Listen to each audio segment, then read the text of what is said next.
small boat is just uh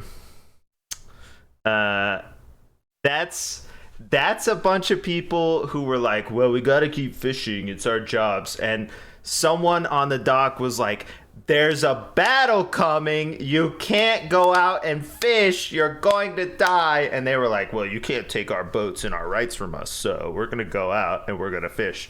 And now they're surrounded. Right. Perfect. Yup. Some of those people did not heed the warnings from the museum. But to recap just how we got here, if you're all ready. Oh, by the way, we're going to be in ships. Mm-hmm. I feel like might know that, but we're going to be in ships. So there was the mission was successful. The monolith was created. The strike force army, whatever that is, was summoned, and the now technically probably heroes survived and managed to open the city gates, bring everybody in, and attempt to stop the invasion. The invading ships were launched sort of as the battle occurred, like go, go, go kind of thing. So many of the ships that had been witnessed were already gone when everybody got there, but new ships being built, and some of the ships were halted. What's up, Ashley, though? And then there was a sort of chase across the ocean, which is a very weird kind of tense concept. I was thinking about it because, like, you're chasing a ship, but all you could do is, like, try and put magic into it. Whatever the wind is and whatever the waves are, everybody's got the same thing, right? So the enemy ships as a fleet are headed towards the Empire. The heroes ships are following along with some of the fleet. Some of the fleet joined ahead of, or was ahead of them and left already, but Admiral Saltaine waited for you, picked you up, and you began to chase the enemy fleet across the ocean. And during that, had some conversations, sort of very brief, while Saltaine wrote, hey, sorry about your family members, kind of memorial letters for the soldiers and people who died in the battles. And also, I guess, went over the plans sort of for what the defenses might look like over across the pond, across the ocean. It's not a pond, it doesn't make sense for this scenario, but across the ocean, what the defenses might look like, what the city might have set up, or the capital might have set up, because the assumption is the enemy will hit the capital with all of their ships because it's a port town. So I have a little bit of setup. Could you select all three of these bags and pick them up? Okay. What do you mean pick them up? Like hold on. Let go. Select all three of them and pick them up like that. Yeah. All right. One sec. Holding them. Hold. They're slipping off the table. Bonk. Okay. Nice. There's a rat in the ocean. There is. Oh, shoot. Okay, well, whatever. The board wasn't big enough. All good. Uh-oh. Let me lock the board. Oh, no. There we go. Okay, so... Locked. Okay. I'm going to move this up here a bit. These are your ships in the brown bag. These are the ships I'm going to set up. Okay. So if you want, in this lower section, the lower two rows, you can pick anywhere you want, and I'll set up the ship sort of at random, so that you could tell where things are. And then from there, Okay.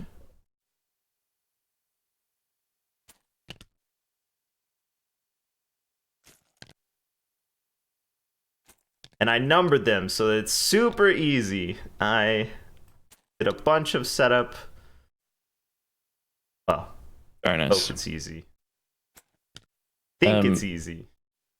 The levy is the other ship, right? That we're using. Yes. So just double checking.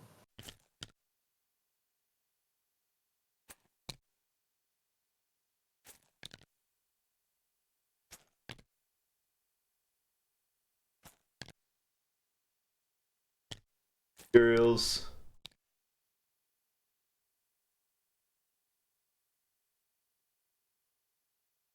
Okay.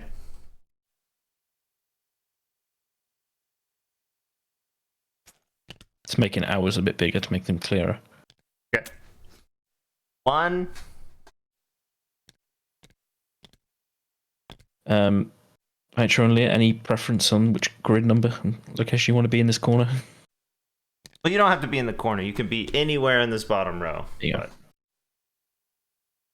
You also have three ships with you as well. Probably the big red one, whatever that one is called, because I can't remember. Okay. The Grand Carriage. I'm gonna let Leah decide. Meow, I've done enough. Meow on land. She's the captain. So 3 ships, right? I'll just grab whatever the AI's made actually look a bit like a ship. That's a very small ship. Look at me, I am the captain now.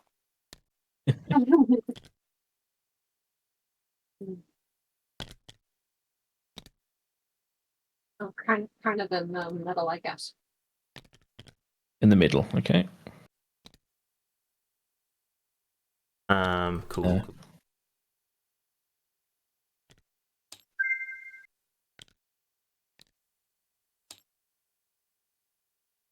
Oh, this bag.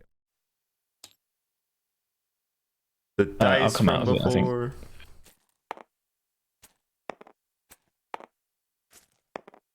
My die, the yellow one. I love it.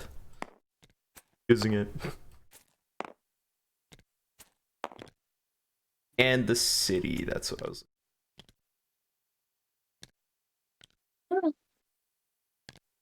LM? No.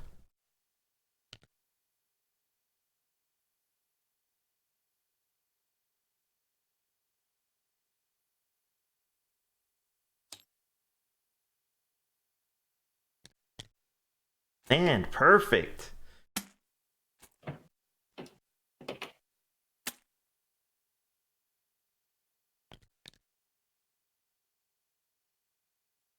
Hey, this is big. I didn't. Yeah, I can only move very small amount of distance. But you can zoom in and Half out. an hour later, yeah. No, I mean in terms of my ship movement.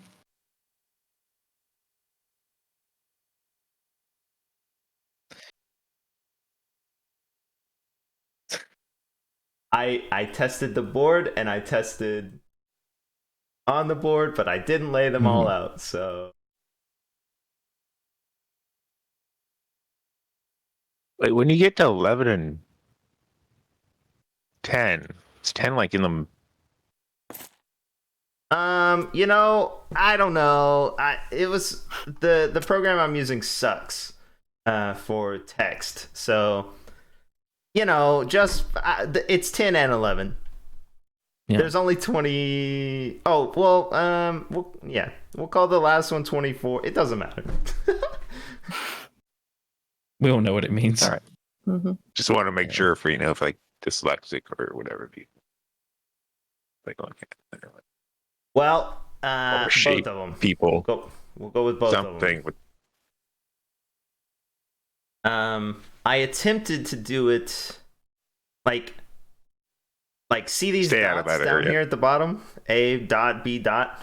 The only reason that's there is because I couldn't I couldn't make a really fast letter number thing. So like I literally had to create a text layer called A and then make it that size and then make it the right font so that all the fonts are the same and all of that junk.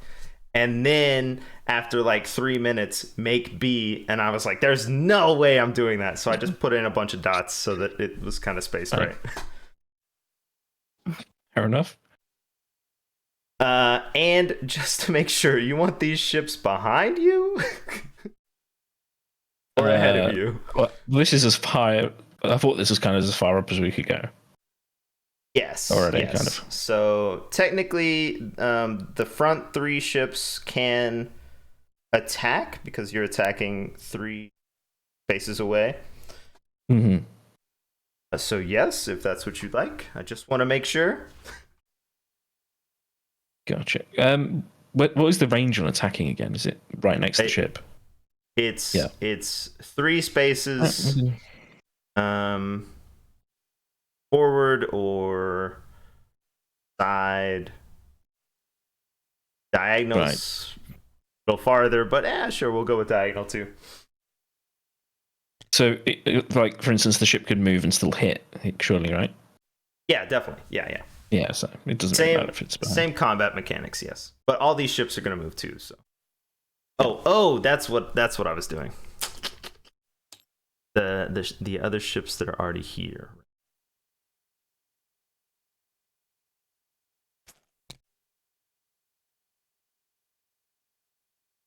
8K. Okay.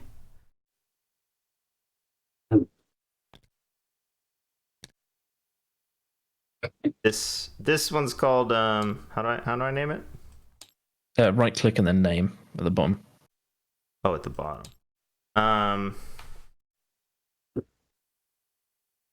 Dang, I wish I had that token for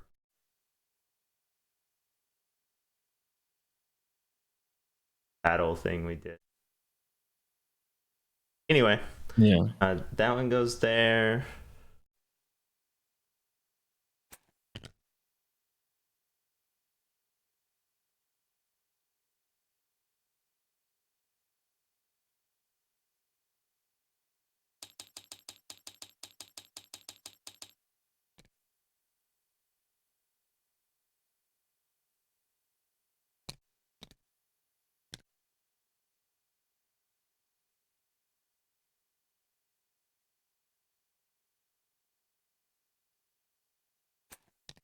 Oh, this one's so small. That's the fisherman. To make these are different colors so we can see. There's a lot of colors on the freaking board right now. Yep.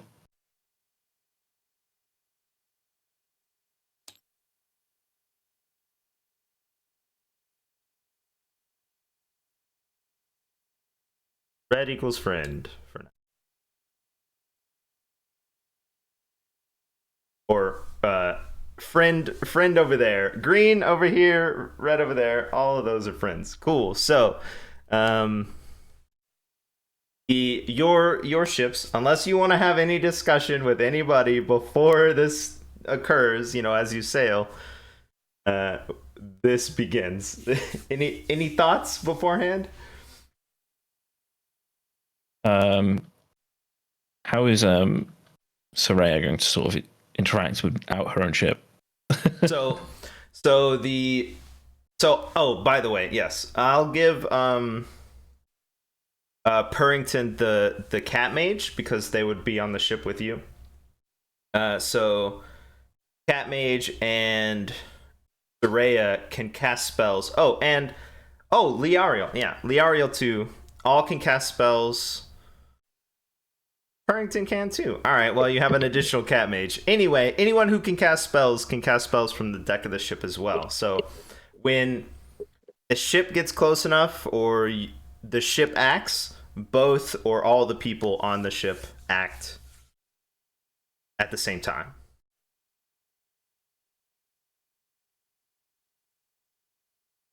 Okay, so I'll use my ability drink every turn. Is there anything I can do? Well, you're steering. Exactly. All the Okay, time in the world. perfect. That's a lot of ships out there. Yeah. But my character yes, has that drinkability, and my ship has that drinkability. So your ship drinks. well, the crew do. Yeah. Yes, perfect. Well, all right. Mm-hmm. So that's how it works. Yes, you drink all the time and navigate. The What? caster casts. Can he borrow the cat mage then?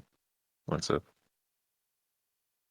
Yeah, I was just gonna. Oh, well, I was gonna NPC play the cat mage and just cast like Oh, okay.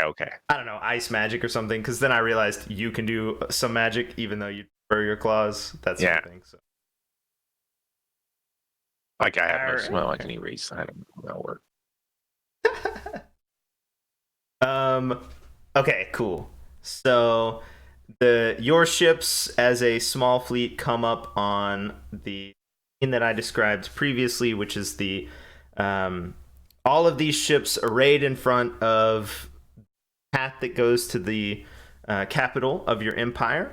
They are all glowing. They're bright, sort of gold plated ships. They have metal all over the ships that has runes on them.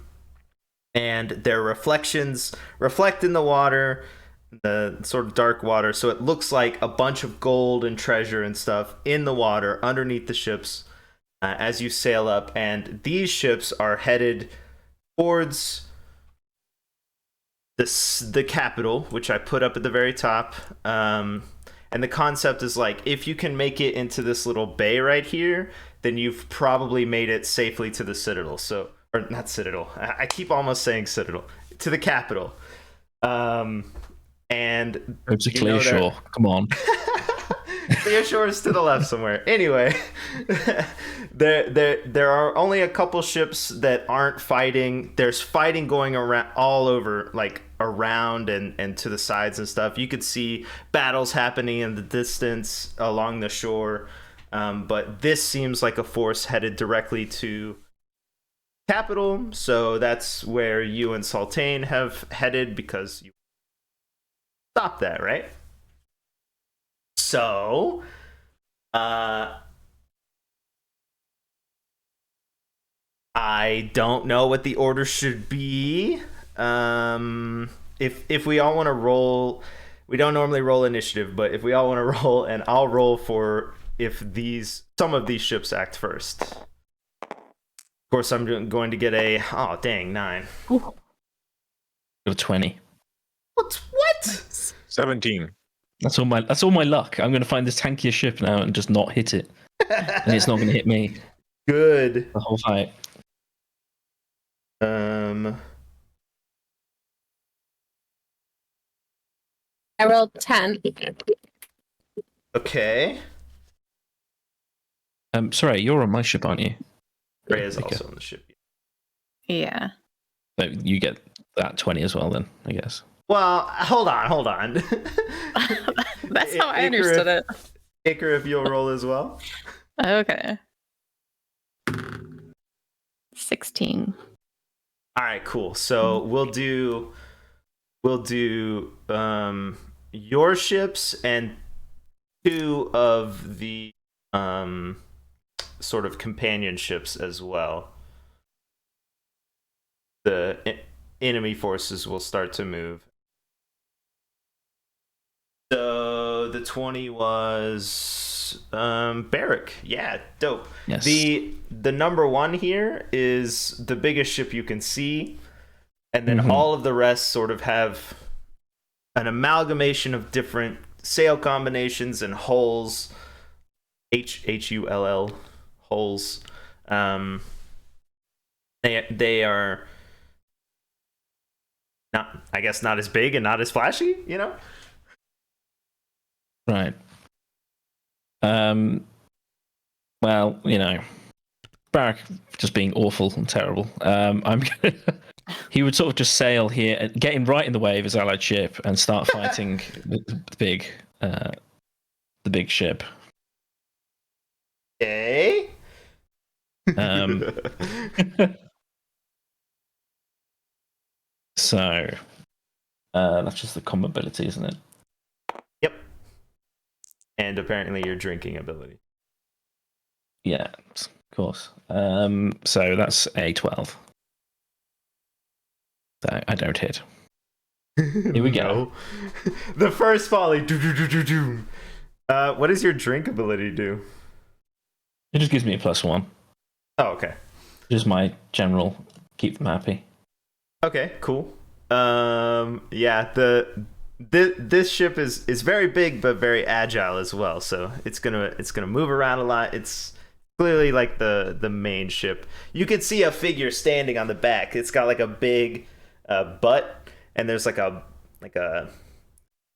almost glowing woman standing on the back, just like watching forward instead of towards you. And when the cannons start going, she doesn't even look. She believes in their force and stuff, so she doesn't even look and sort of ignores you. But Soraya is also on the ship, so Soraya can cast magic or whatever as well.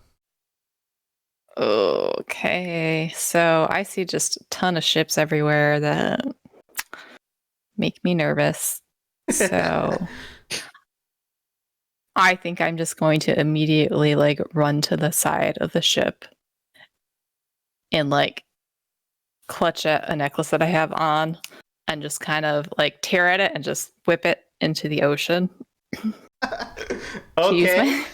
My hidden thing immediately. Immediately. Okay. Yes. Roll for how effective that junk is. Okay. What do I add anything to that or just a roll? We'll just do a flat roll because it's just Okay. you fling a necklace into the ocean. Yes. I rolled a 2. A 2. Yes. Perfect. Okay, where's my bag? Is it this Could have been a 1, you know. It could have been a 1. It could have been. It could have also been 18 different numbers. A 2. Okay, on a 2. I guess only Liariel would really notice. The rest of you can roll if you notice, but in this sort of beginning of the fray with the cannons going off, when this necklace like hits, there's that like ripple or whatever away in a circle that it's like boom, and it goes out. Professor Purrington, you might like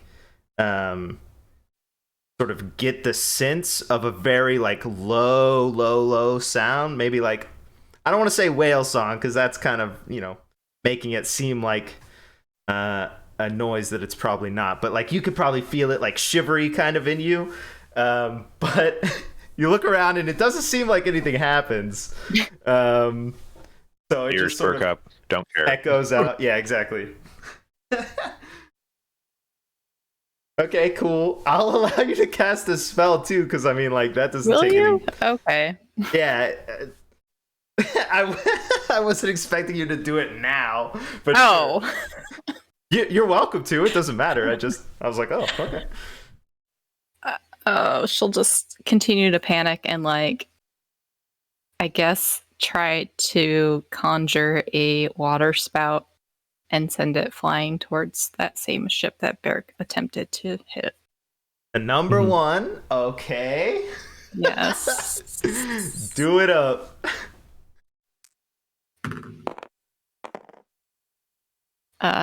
14. Okay. That actually hits, surprisingly. Oh, okay. That is surprising. Claps. Your Professor Purrington on the ship is clapping. Finally, water is doing a little tiny bit of damage too. Roll 2.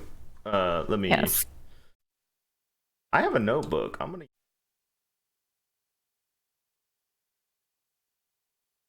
Meow points. She's beginning to believe. Meow.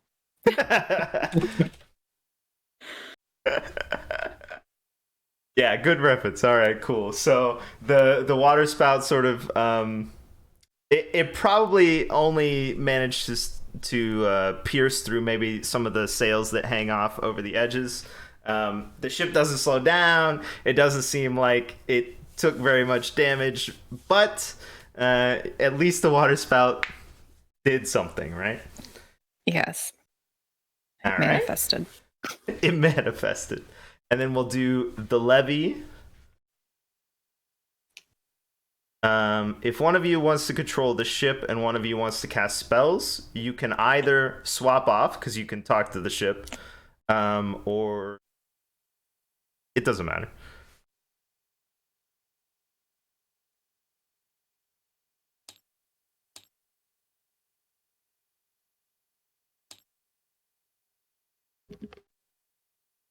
Or we could just tell the ship what we want it to do and it would steer itself because, it's alive, even if the other ships can't tell.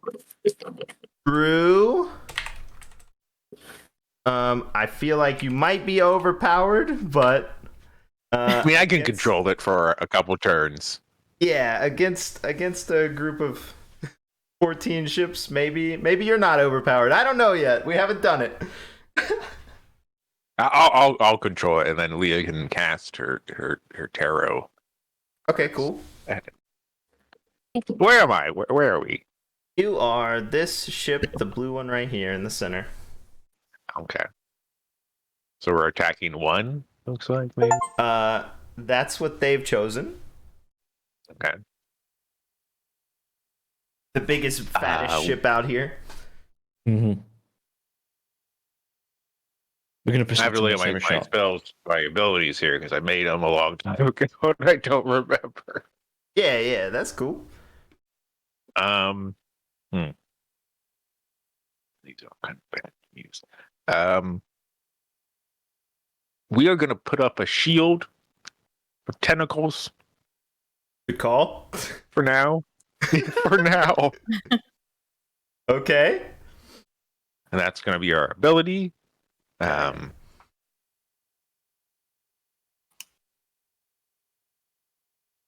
all I got for you. Meow! Put up the tentacles. Meow. Cool. I assume it's like a... Kind of surrounds the ship in tentacles. Yeah, like Wall of Thorns or whatever from Magic, which it's a reference you might not know. But anyway. And they sort of like undulate with the suckers out. So they're like sort of sensing for like oncoming things that they could like catch and toss away from us. There you go. And then... I'm assuming it happened in Pirates of the Caribbean or something. Caribbean, whatever. Yeah. I don't remember it happening, but... That tentacle man. Oh, Davy Jones. Davy, no. Yeah, Jones. Jones, Davy Jones.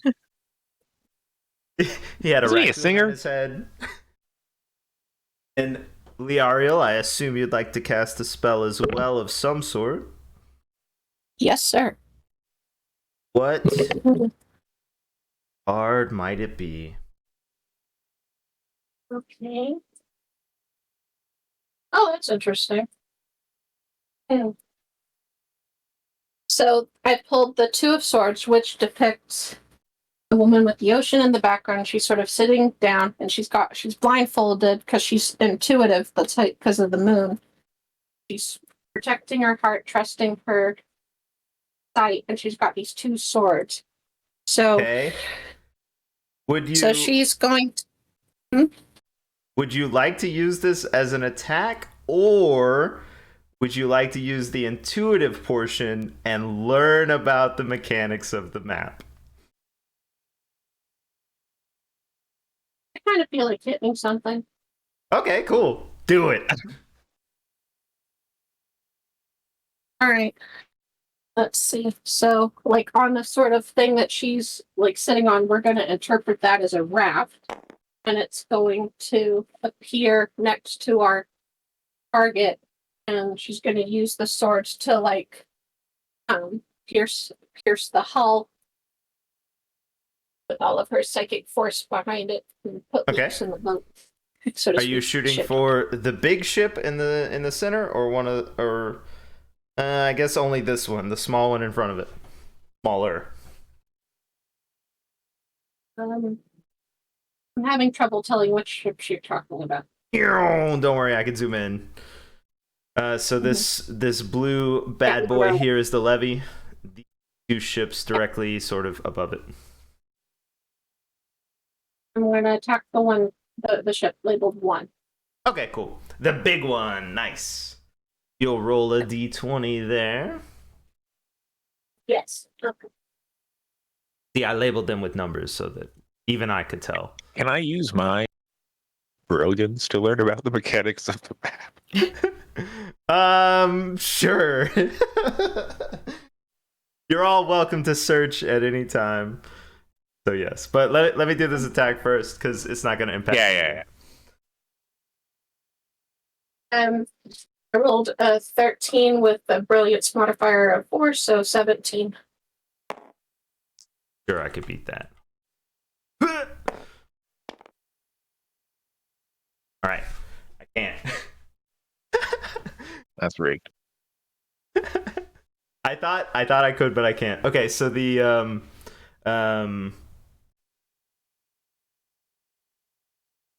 my bad. The swords pierce into the hull. If you'll roll your damage die as well, we'll look at damage that is.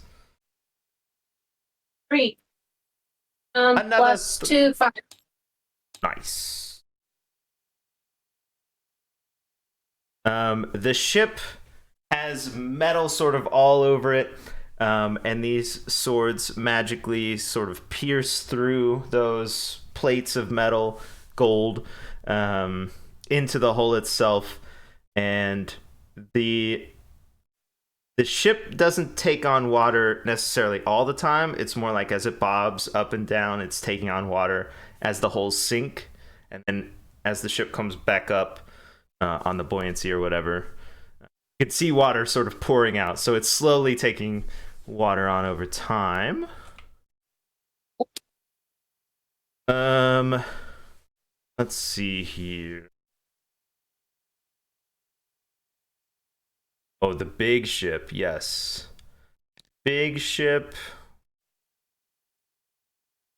Probably gonna try and cut these off. I mean, that's what it's here for. So this one, get my red. That way I can roll them both at once. So Grand Carriage is going to attack probably the front ship. It's the most, it's the closest.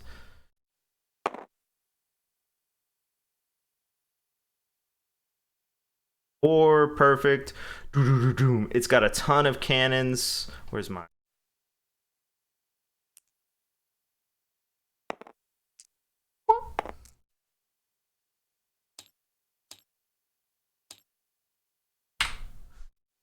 Plows cannons into that ship. This one, I guess we'll take an agreement, sort of, or take a Q. That's what I'm looking for against this ship. So I'm just going to do the same thing. 17 versus 7. Okay. Your ships, your accompanying ships are rocking. Ships around the enemy ships. Cool. And then ships move. Reference materials. 18 is there. These ships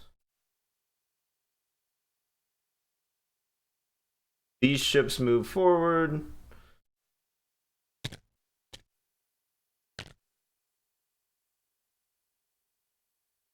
Big ship magically propelled.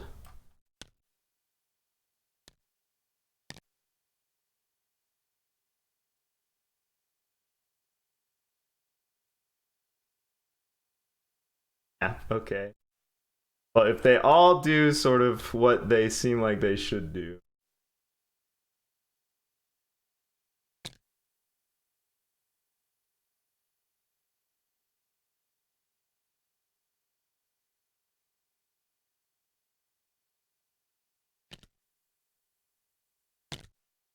Perfect. And then I'll have this ship go right here.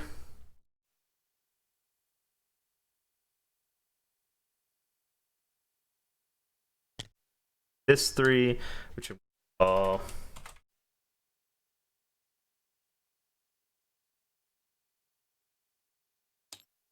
I know it's confusing. I should have done all numbers, but whatever. I didn't lay them all out. Anyway, attack with you.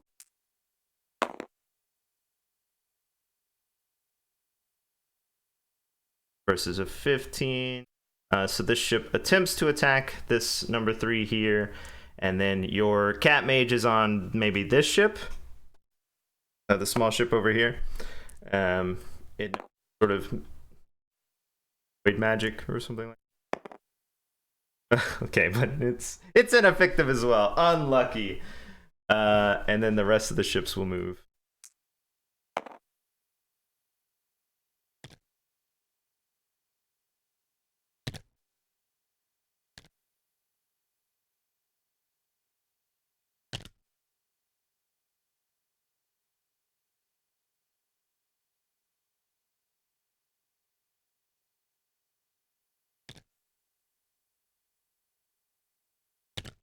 This, you see the singular ship in the center, this big ship. It begins to sort of glow gold, radiating and pulsing. Liariel, it's gonna be freaking like blinding magic. The runes across all of these ships start to glow, sort of in sequence. Ding, ding, ding, ding, ding, ding, ding. Down the line, they begin to glow. A huge wave begins to grow behind all of these ships. You could see very far away the figure standing right in the center, raising her hands and bringing up this gigantic tidal wave to smash down, but technically only the front 2 ships that aren't your 2 ships, the Grand Carriage and that one doesn't have a name. Click. 19, an insurmountable number for these ships. This wave crashes down onto both of them at once. 6 damage. A truly monumental attack. I would really like it if it had a face in it. I think that would be cool, like a female pigeon face, like screaming as the wave comes. But that's probably not the gonna Mummy happen. style. Yeah, I like that scene in The Mummy, but it doesn't make sense. I have a question. Yeah. Are the fishermen okay? The fishermen are they're all like right here, like trying to paddle away or whatever. They saw the ships coming, they were like, it's true. So they're all trying to get away. Right here, 13L is where they are. So they're okay. They're on the right side of the wave, but doom is coming for them.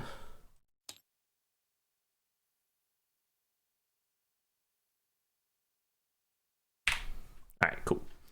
And then that was a hopefully fast enough round. It is your turn again, Captain Barrick. Okay. I guess I just charge straight forward. Okay, let me check real quick. I can't reach, but yeah.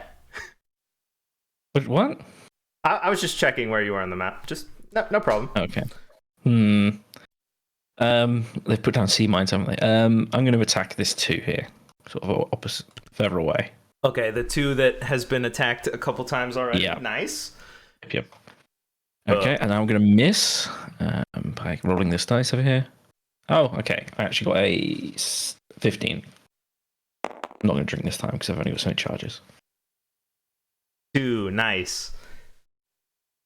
So now that the main ship is out of the way, you start plowing into these other ships. For a 4.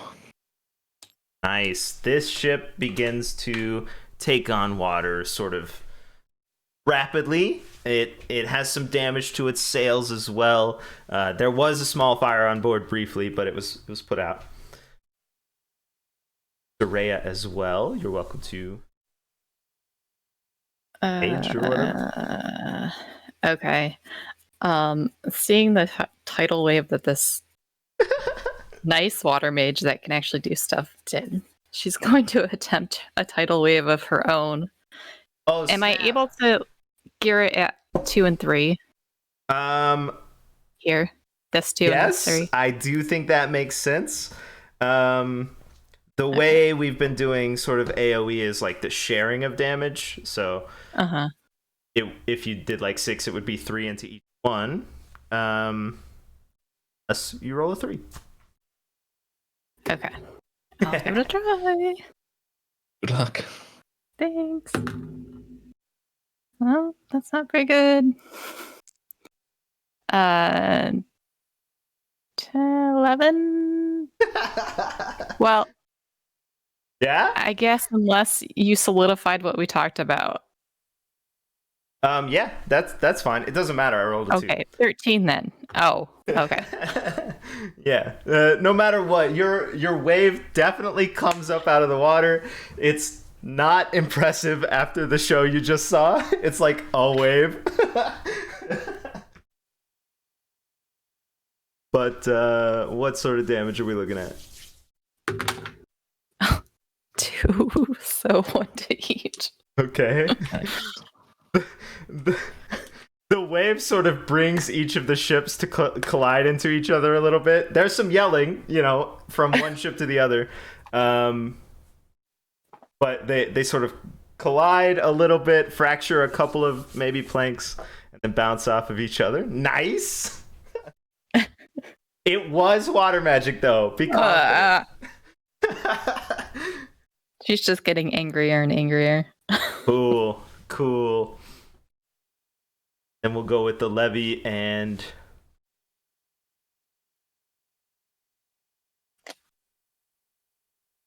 I would like to learn about the mechanics of... Oh, right. My bad. Did I skip that?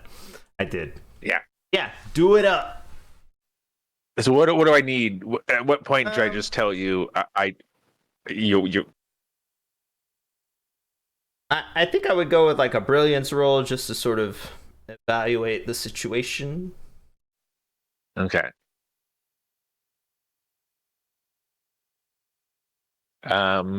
17 plus. My gosh. Why don't you just tell me? Just tell me how it works. Okay, so you're on your ship, the levy. You're watching these ships move, right? Professor Purrington spends a lot of time watching prey. That's sort of time, or watching anything really, laying around, watching people move, watching carts move, watching ships move. These ships are staying in their order, it seems like. It doesn't seem like they're willing to do what other ships would do, which is like maybe surround a ship and all fire on it or something like that. It seems like they're trying to stay in the order that they're sailing in. Yeah, that's what I figured. All right, well, I got something for that. Yeah. We're gonna move up. I guess 3 spots. Like what is that? 20? Yeah, sure. 20, and then we're gonna use. Yeah, we're gonna use our tentacle to like pull 2 back to us. Okay, cool.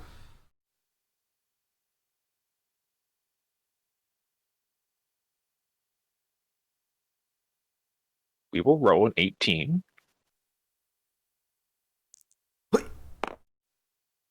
What is the plus then? Combat ability? Yeah. I mean, you're technically attacking, so yeah. Yeah. 19.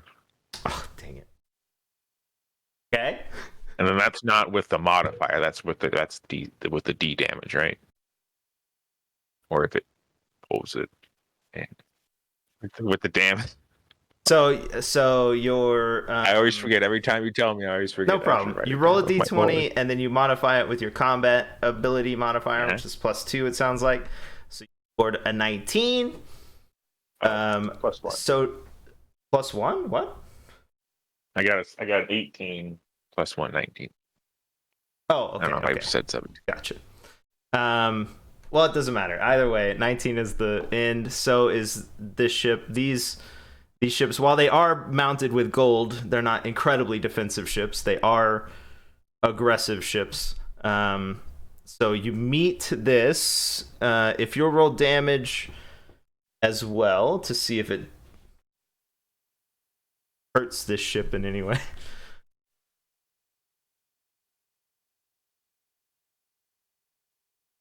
We'll plus the modifier now for the ability, right? I don't have your I can open your sheet. Do I have it saved? I'm pretty sure.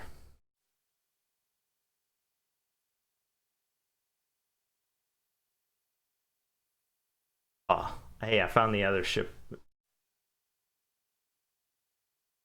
I don't have yours though. Unlucky.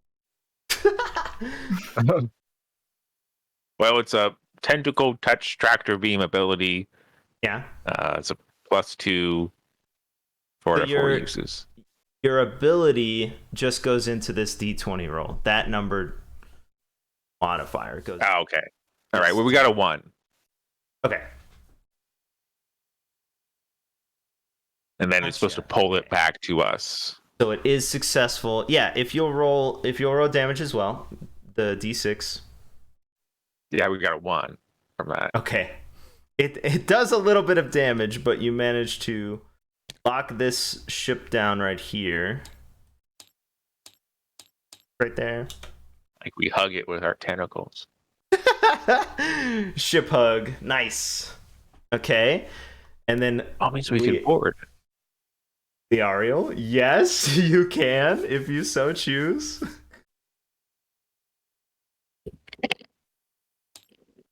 Dookie.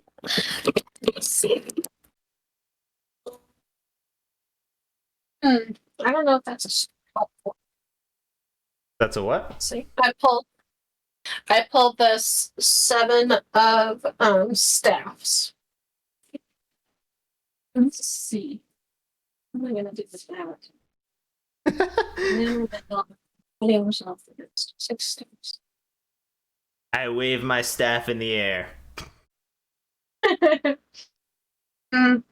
It looks cool.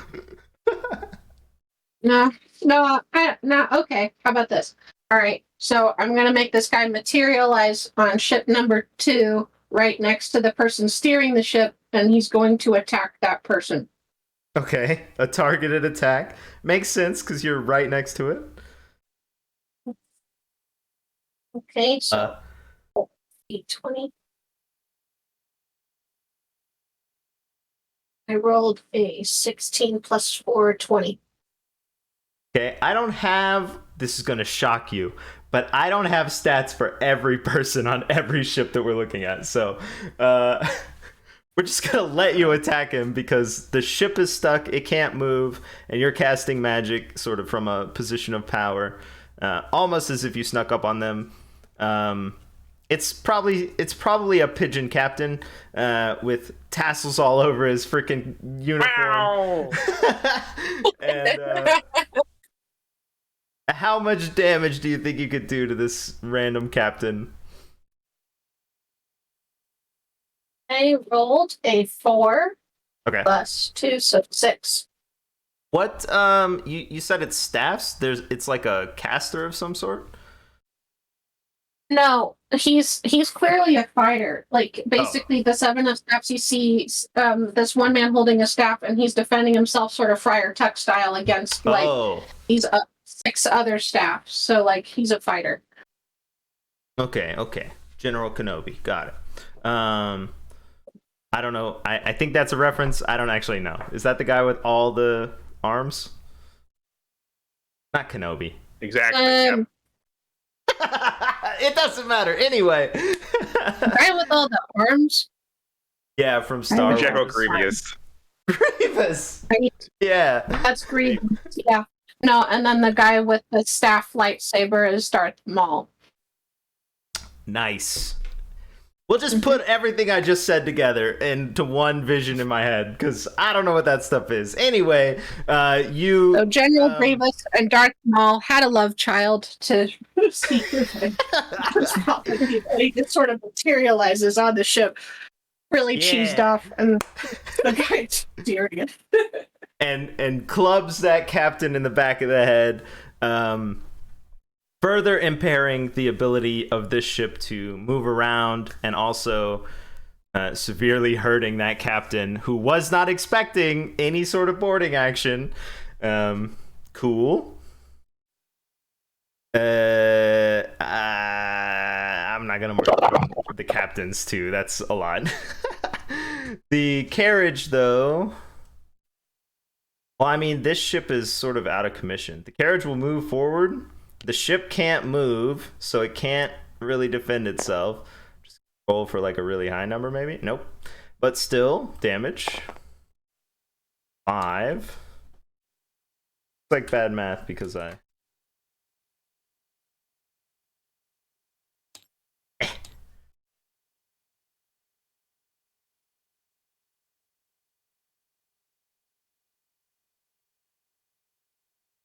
This ship can come from. Oh. That same thing. A 20. Oh my god.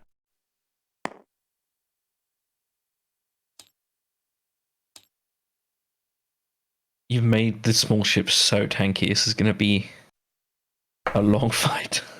Sure it is. Sure it is. 14. This ship is sinking almost in front of you.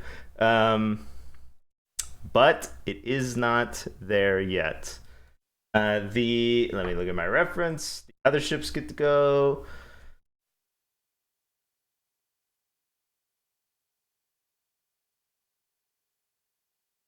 Wasn't these on?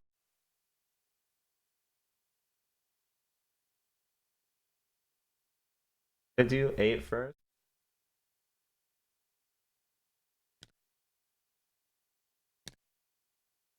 Seven. 1, 2. Off in the distance, you hear boom as a giant explosion rocks this freaking ship over here. A massive, massive explosion that gives off like magical energy as well.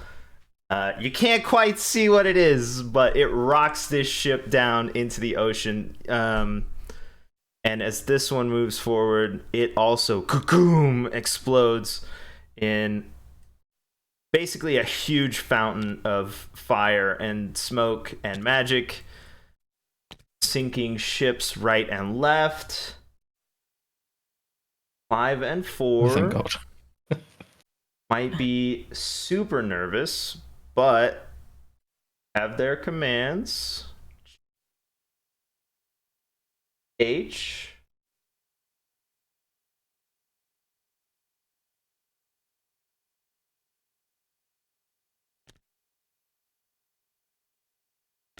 Nervously, these forward nervously. Ship moves forward nervously. Number 2 can't move. Your companionship moves forward. Attack. These two. 12, 14. Okay, so this ship's still ineffective against the other ship. 16 versus 15. The cat mage on board manages to get off some sort of void shot. You see like a little maybe purple magic. It hasn't had a lot of ability to have discussions with you or really express itself and what it's been through, but you're working on it. Cool. As this ship, the main ship, moves forward. These red ships aren't moving. This one here in the center is 6 goblins stacked. It's the ship from our test game. It's just a giant tower on a ship, basically. And it doesn't seem like it could move very well, even if it wanted to move. But from this main ship expands out this like incredibly bright, you could probably feel it, white hot light into 6 goblins stacked here, as if all of the ship and all of the runes on it are glowing in like a crazy laser kind of thing. 4? Okay. Well, I didn't think I would have to roll for 6 goblins stacked, but 11? You know, it's an impressive. Hell yeah. It's an impressive laser, but I think maybe they were expecting the ship to be sailing, and this ship is completely still. So very close to the sails, this huge whoosh goes past, but doesn't actually hit the goblin tower. 6 goblins stacked, and they're like, you just hear a chorus of goblins all screaming at each other, panicking, trying to figure out what to do. But the battle continues around them, whether they like it or not. We're back to Captain. Oh, wait. Yeah. That wasn't paint for goblins. Wait, that wasn't paint? What? The goblins probably thought it was a paint fight, let's be honest. Oh, I don't think so. The amount of heat coming off of that sucker probably freaked him out a lot. But, yeah, so if you will go, Captain Barry. Mm-hmm. Can I take up the same tile as another ship? No. Because I want to ram that ship. I'm trying to keep up with the big ship. You could definitely Yeah, if you ram that ship, it also impairs you. Like you wouldn't be able to continue sailing, you know what I mean? It would stop you there. So yeah. So what I really want to do is ram past it. But yeah. No. It's gonna keep blocking you. It's not gonna let you do that. Okay. I'll just go here then, and okay. I can make that. Can I make that? Or is that too far? Yeah, 1, 2, 3. I mean, okay. So I can get a big one shot off max range the big ship. Oh yeah, you can get a shot off. I'll try. I'm gonna try. With the drinking, that is 17. I've resumed. I'm actually in range of it. Wait, you rolled 17. Oh yeah, but I have a -1 to my combat. You have abilities to make up for your negative. I only have negatives. I couldn't roll well all for my stats. Awesome. I love it. Well, I took the rolls I was given. I'm -1, -1, -2. My personal protection is great. The ship here, what's it called? The main ship, the big ship, seems to be sailing rather safely, securely, as it tries to figure out what the heck is happening. So you are able to hit it, you know. So if you'll roll some damage. Okay. I only got a 1. Solid. Real solid. Nice. There's a lot of drinking aboard. Yeah. Soraya is offered a drink as well, obviously, as part of the crew. Soraya, if you roll a flat D20 again. I can't. 2. I'm putting this dice away. Okay. It's okay, it's a free. You had a drink. There you go. I'm cheating. So, what's the worst? Not the worst thing, but almost the worst thing that could happen. From the ocean around these ships or whatever, other ships begin to appear. Let's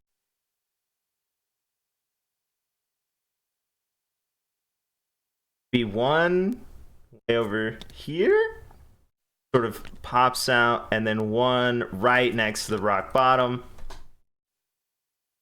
How do we make this too worthy? So, the ship right next to right next to the rock bottom pops up, and it's one of those things, just like Pirates of the Caribbean or however you say it, where the water's all streaming off of it and stuff like that. These are merfolk handling these ships. They come out of the water to aid you, it seems like.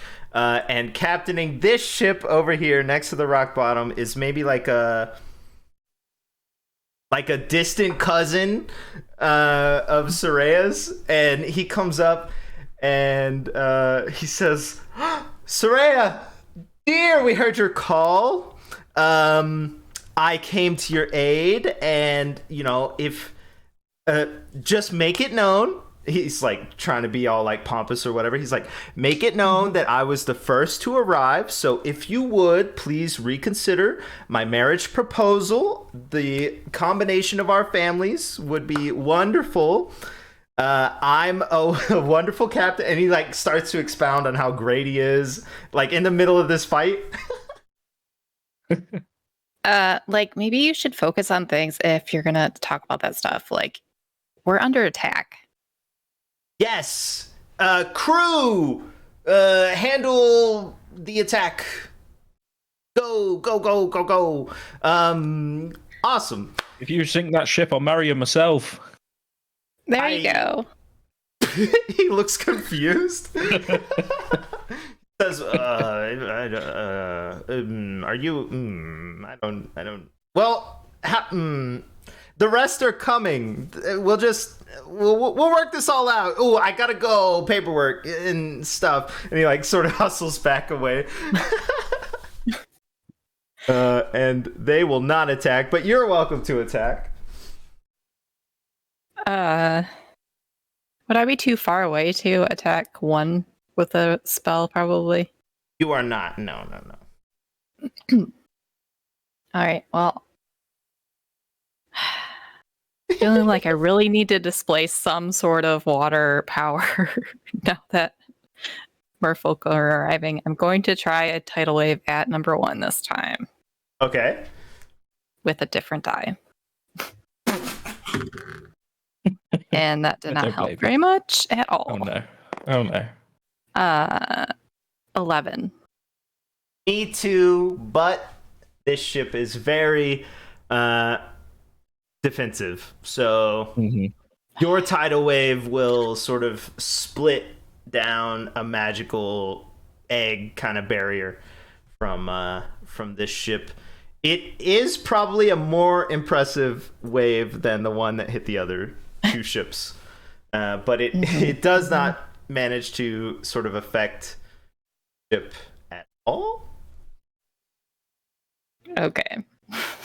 But they did see you cast water magic, okay? There's polite applause from the ship next to you.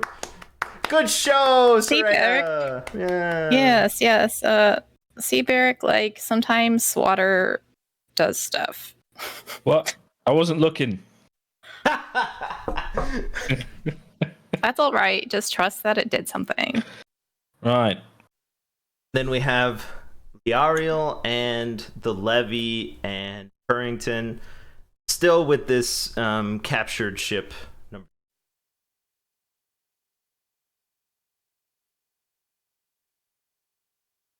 I'm gonna I'm gonna I'm gonna stop controlling it. I'm gonna notice the tassel man, and I'm gonna erase that man. Just that man? Yeah. Okay. I don't know why exactly, but sure. Oh, actually, that does make sense now that I think about it. Okay. So that guy's, as far as I know, unconscious. So there's no difficulty. You can just erase him. He's also severely damaged. What would happen if you erase a captain? Someone else would have been the captain, but they aren't here, so this is a ship without its captain now.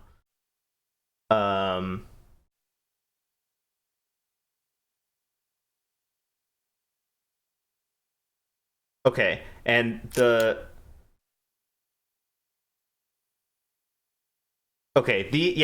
everybody on board sees the captain vanish. They all know that the captain existed, but isn't there anymore. Somewhere else in the Empire, some kids cease to exist, and a wife marries someone else or something, I'm sure. And on this ship, everybody starts to panic. They just saw a person disappear. That's not normal magic. That's not how it should work. So this crew is in a panic now, and probably going to attempt to flee. Yeah, they seem like they want to leave.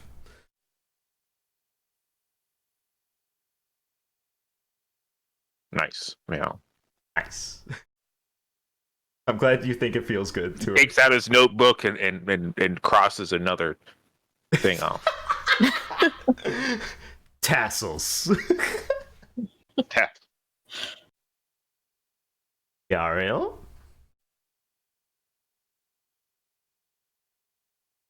You can hit technically you can hit any of these 4 ships at this point. 2, the 3, the 4, or the 5. The 2, the crew seems like they would like to flee, but their ship is very damaged. The other ships aren't leaking or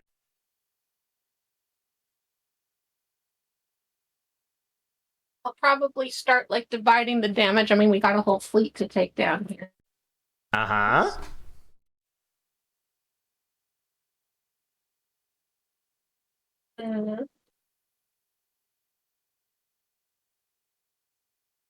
Ooh.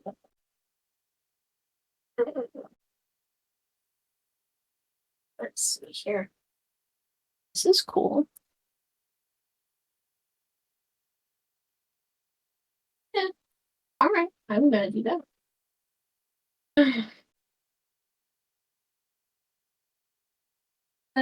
Are the sails like still made of cloth, right?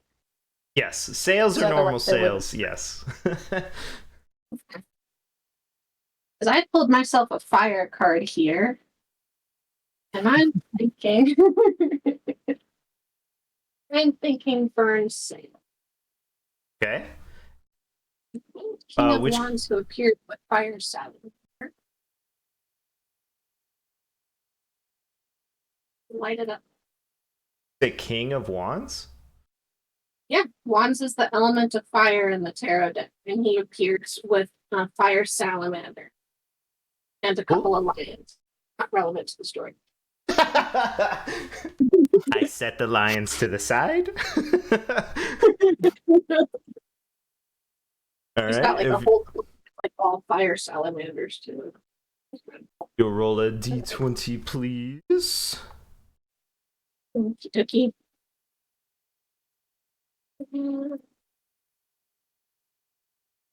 I rolled a 15. The score is 19. Let's see here. You really like those 11s, don't you? What? I keep rolling 11, so you hit. Maybe 5 or 4.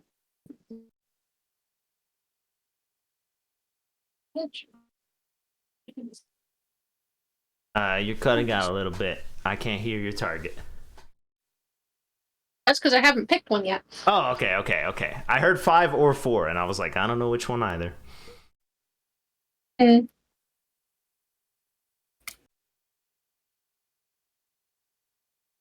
Let's do 3. Yeah, let's set 3 sails on fire. Okay. And like the King of Wands waves his magic staff, and all of these fire salamanders appear all over the sails of the ship, instantly setting the sails ablaze. Nice. damage are we looking at here? Let's see. Well, 2 plus 2 is still 4, so that's not Okay. bad. Yeah, They're still on fire.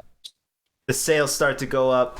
I'm sure they have aboard, either a mage who can try and stop that or buckets and stuff. But from what I understand, ship fires are bad.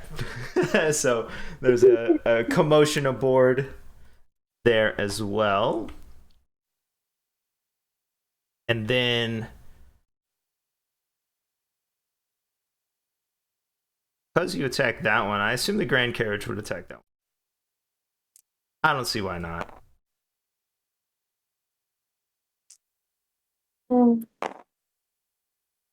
Felt like not a roll. Okay, evensies. In this scenario, Grand Carriage is sure.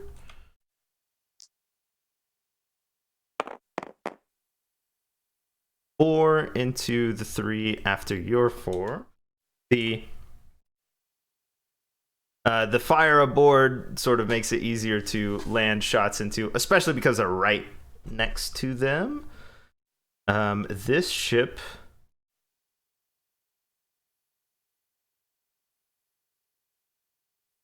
assist magic ship here, or the magic cat ship. Attack. 13 versus 7. Nice. They throw out a bombardment. Small assault on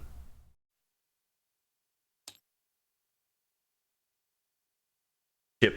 The second 2. That one moves, that one moves. You both move.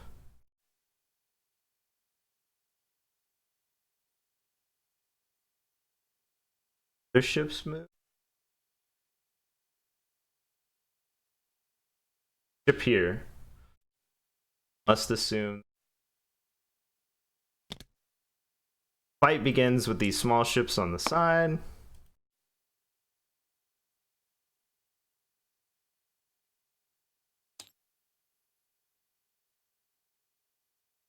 Takes some damage. Lot of damage. Tiny ship is way too tiny apparently to handle this ship, at least for now. These others start to move forward.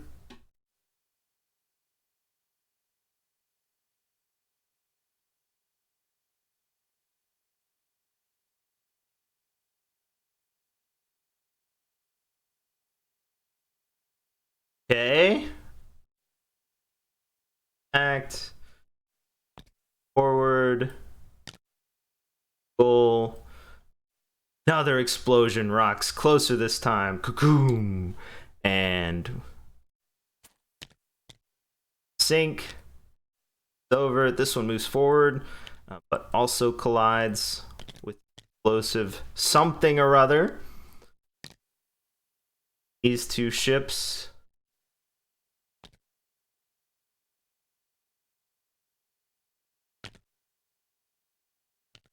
So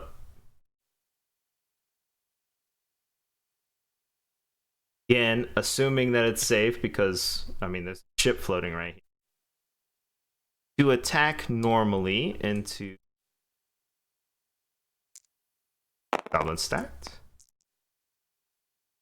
1. 6 goblins stacked. Stand strong. For some reason. Stop your ship in this fight. It's just floating there, not doing anything.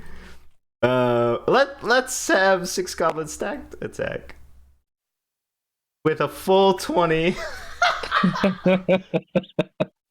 A fortress of goblins floating in a giant tower on the ocean. Oh my gosh, that's so dumb. No, that doesn't count. I did it. Oh my gosh, it was 6 twice. What the heck? It's meant to be. Karma. Yep. And the heroes did nothing in the fight, and some goblins just destroyed the ship. 10, 15, 16. So yeah, this freaking ship is pretty damaged, but still floating securely, held up by, it looks like magic far away, but it looks like there's magic involved in helping this ship float. These have already moved. Cat mages or cat mage ship will move forward.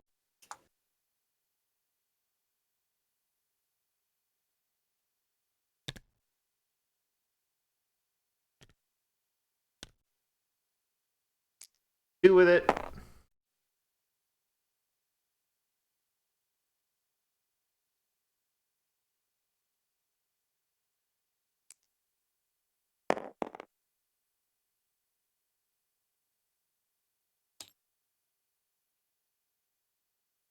And oh, the cat mage as well.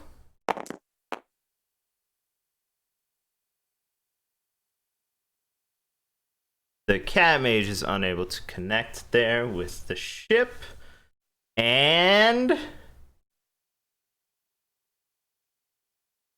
oh, these ships move.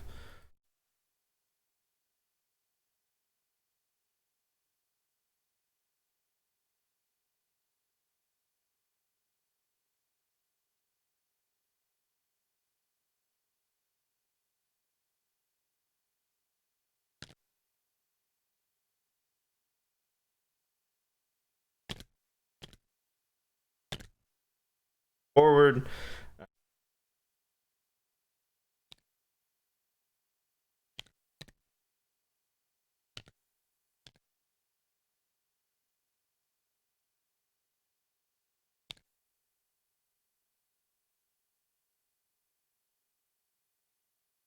Okay, and this ship, I'm gonna roll a d20, see which way it flees. Around the levee. We'll call it.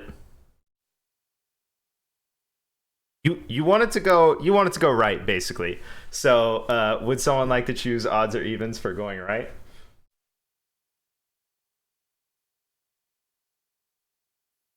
If it's anyone, then I'll choose odds. Yeah.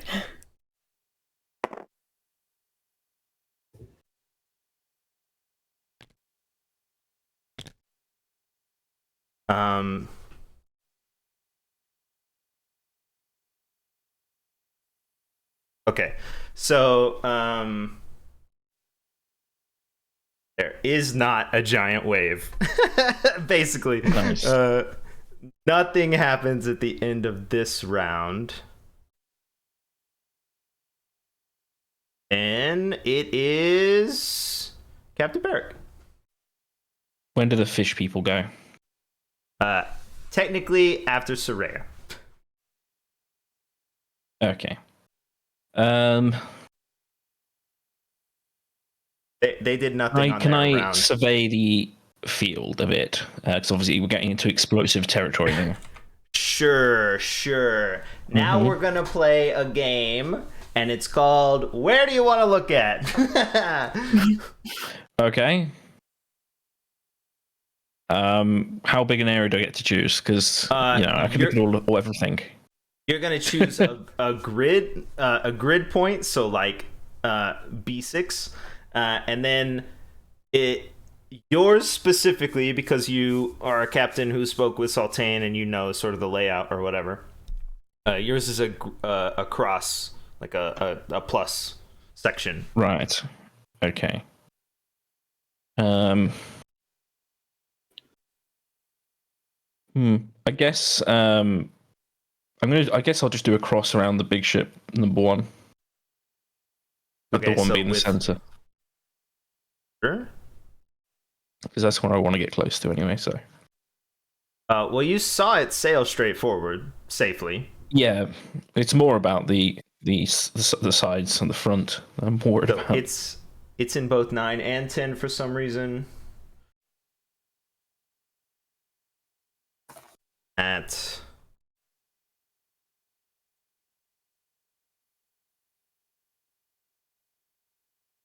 So above and on all the sides, through your peep scope, it doesn't look like there are mines anywhere around that ship, directly around it. and that's probably because 6 goblins stacked is floating. Yeah, but they're goblins. I'm not taking that chance. That's a good point. They are kind of crazy, yeah. I'm going to just continue my reckless charge forward then, Okay. and try and shoot the big ship again. Okay. I hope you didn't expect any kind of strategy from me. Oh.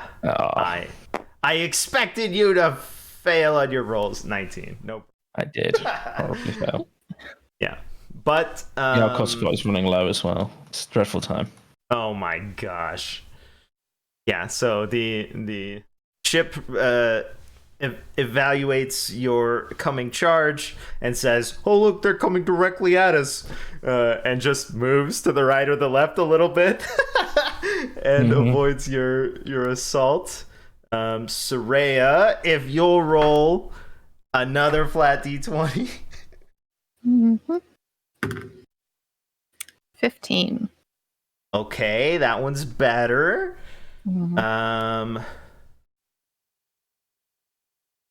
What's a moderately successful thing that this ship here.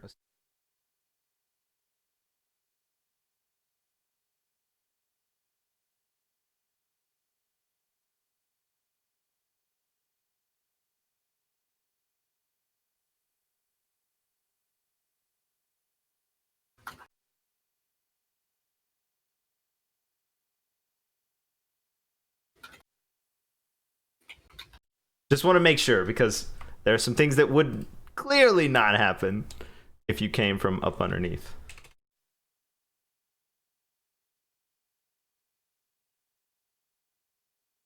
Moderately successful. Okay, so moderately successful.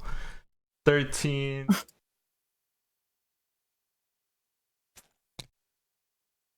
In. Ship pulls up right here out of the water, and a very big, beautiful ship pops up next to your ship as well, the rock bottom again. And 2 more ships have joined the fray. However, you recognize this ship as being the one that your mother travels on. Okay. And your mother's ship pops up right next to you out of the water, and she's of course aboard, relaxing, sort of touring the space, as it were. And she waves, it says, "Hello, darling." I don't know, something like, I guess, Marissa Murder would say. "Hello, darling." Hi, Mom. Are we achieving our goals out here? Is this what I raised you for, darling? I mean, I kind of just fell into it, but I guess I am using my water magic like you always wanted me to, so. Oh.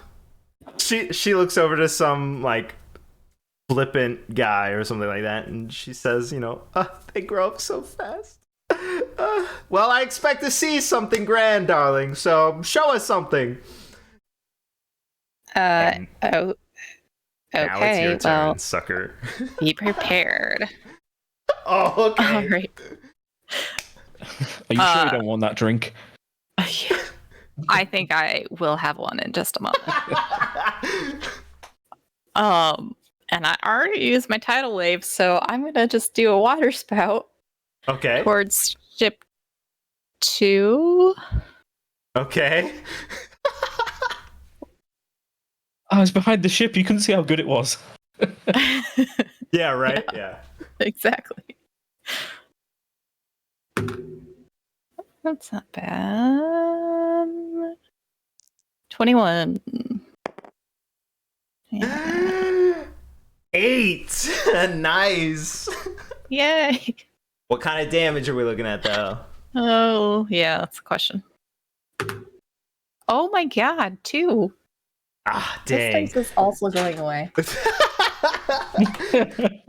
Yeah, in my Hey. issue. I don't have.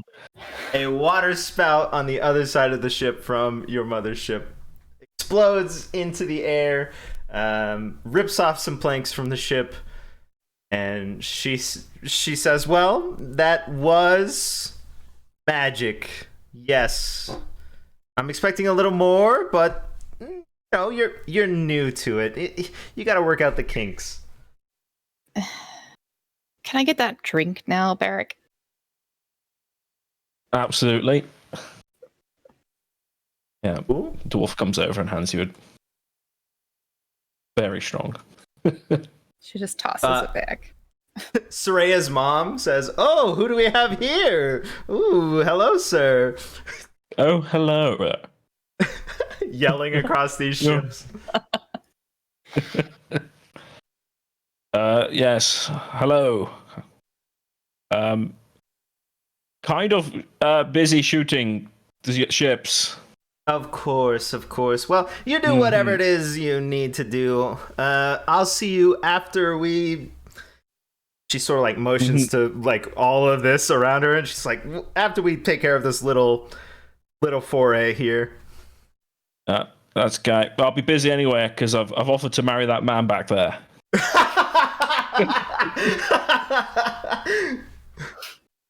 She looks back and I don't know. We gotta name him. We'll call him Titus. Titus is like doing that cutting motion at the neck, like it's not me, it's not me. But these ships, merfolk ships, will move forward.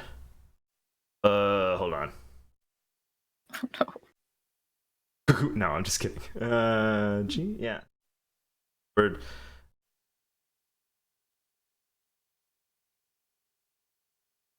It's probably gonna try and impress you. Might move right here and attack 3. Titus is going for gold. 5. Okay, so after your eager spout, Titus's ship does not manage to deal any damage, and your mom is sort of looking back like, honey, I don't know what you ever saw in that boy. Barrick blows him a kiss.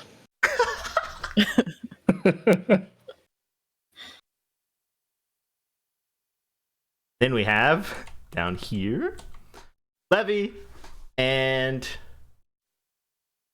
Purrington and Liario. You're surrounded by friends at this point. Well, except for 2, but they seem to be fleeing. Yeah.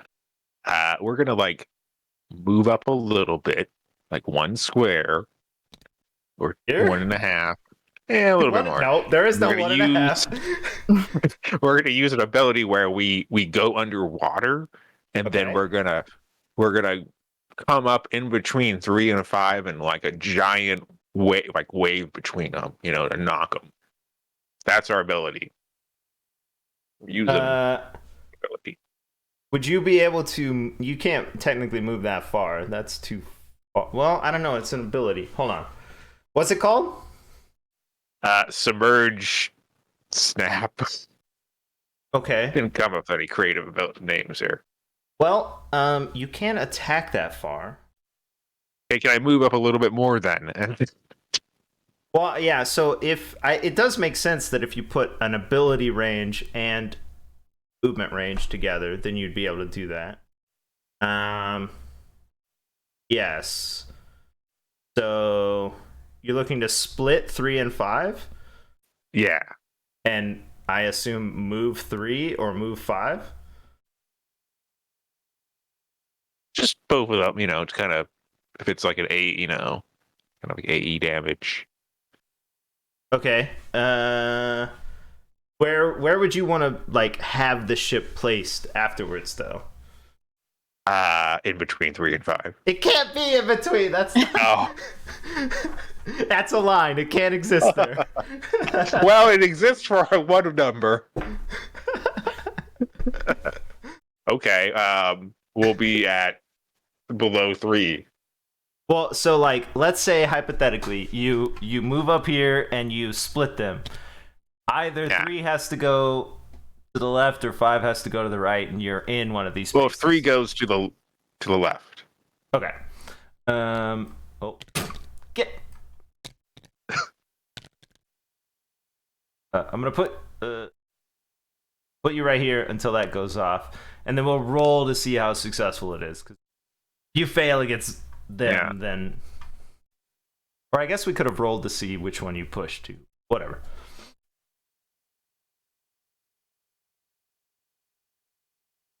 Um, 13 plus the ability, I guess, right? Yes. So it's 13 16. plus.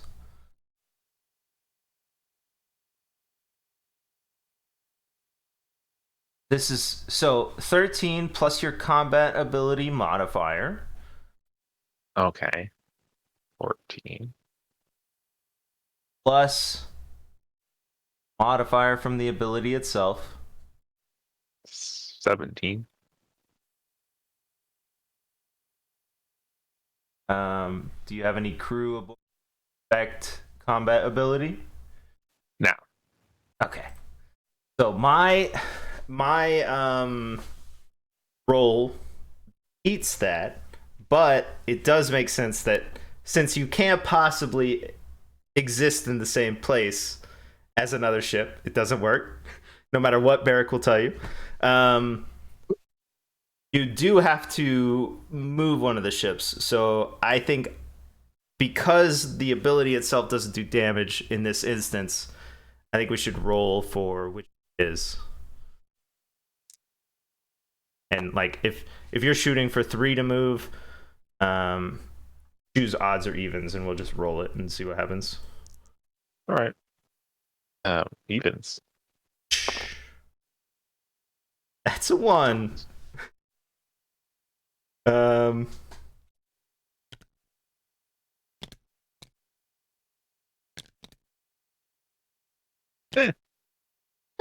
You still moved an incredible distance with the ability, and are technically out of sequence. Now we have Liariel. There are mermaid ships ahead of you, and ships surrounding the levee now.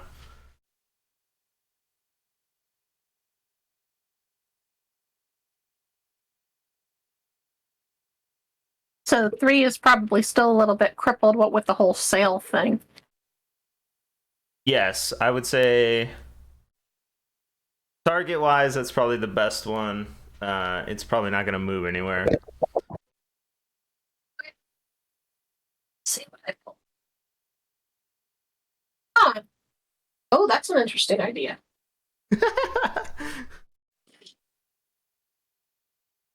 All right. Hmm.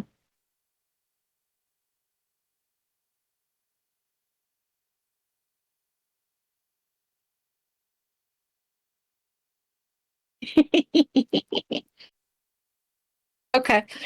All right. So I pulled the 4 of Pentacles, which depicts a large king with his small city kingdom in the background, and he's got all these giant gold coins. Okay. And he's basically just going to appear above 3 with these giant gold coins, like big cannonballs, and just drop out of the air onto the ship, damaging the hull. Nice. Okay. Why not? I feel like there's an ability in Final Fantasy just like that. I can't think of its name though. Okay. Hmm. All right. Let's see. Does the gold stick around? Because Barrack would turn around. We're talking like huge gold coins slamming down into a ship. They're gonna. Have you ever sink seen a so ship do a fast. handbrake turn?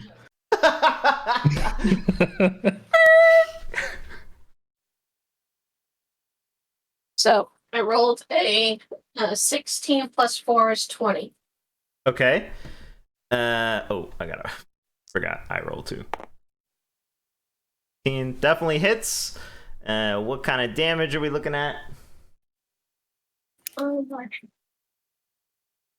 I rolled a 2 plus 2 is 4. All right, nice. 3 takes another solid hit. As these gold coins fall. Now then, you pick a number between 1 and 20, and if I roll it, the gold coins are real and they sink to the bottom of the ocean. How about that? Sure. Wait, 12. Oh.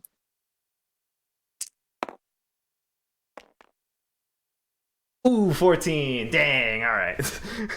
What's the outcome there? They're not real. They're not real now. Damn. Or they don't Yeah. stick around any. Yeah, exactly. They deal damage, and pieces of the sides of the ship, like rails and stuff, are all falling apart, but you see them dissipate as they hit the water. So sad. Yeah. Who's then it's your associates, the Grand Carriage. So many ships ahead now.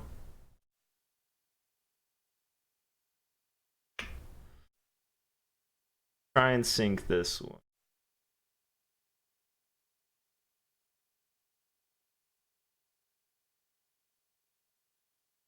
Probably not. I mean, it's not a threat, really. This ship just took a bunch.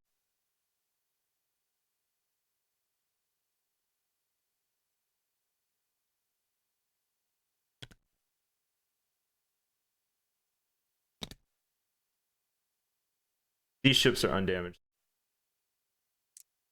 These, they can definitely take them both if given time. Number 4. 13 against the 10. Oh, no. All right, it's off. I'll just re-roll. 5 and a number 4. And this ship split off.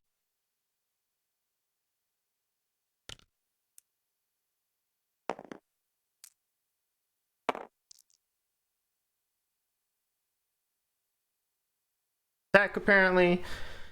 And then so those go. So there's an attack happening sort of at the coast up here. 20.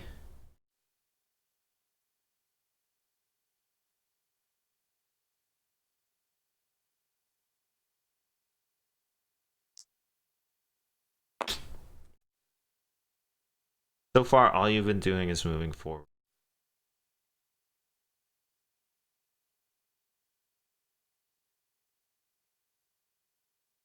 At this point, it does seem like, because they're stuck here, probably come this way.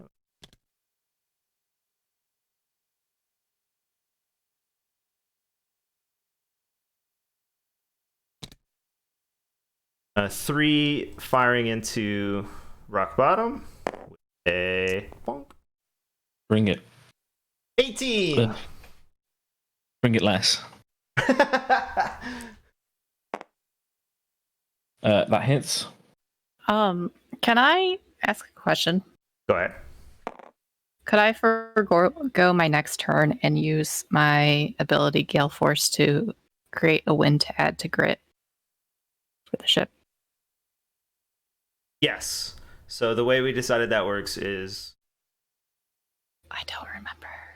this turn you've already acted, Mm-hmm. but you are on the ship and you can use your ability sort of ahead of time or whatever. Yeah, so because it doesn't make sense that you wouldn't be able to do it.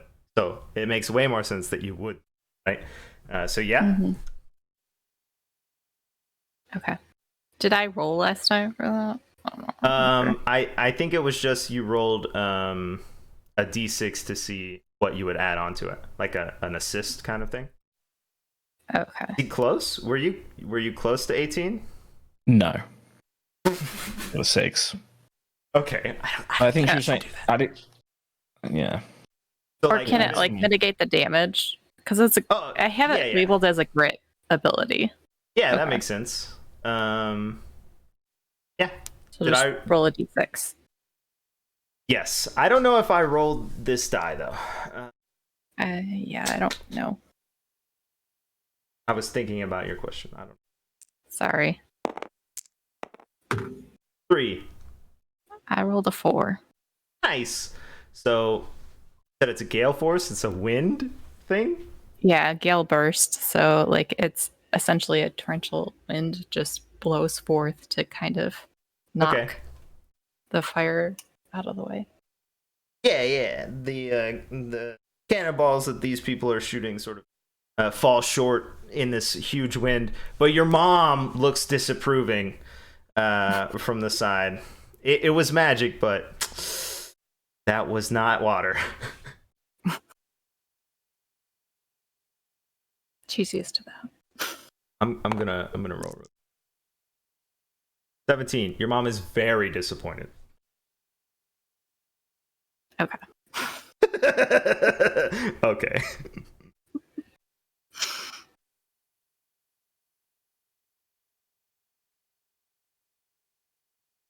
All right. So that's this one. Oh, number 2, that ship I will have attack your mom's ship. Every time you say number 2, it's like PTSD or something, some kind of trauma. Yeah. 18. Of course, your mom is totally fine on her ship. Just drinking a mimosa or something, whatever your family enjoys.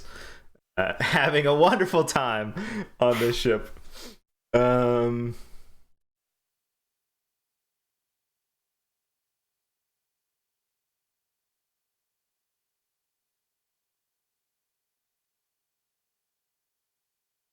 Out of order, it's more confusing. This ship moves first.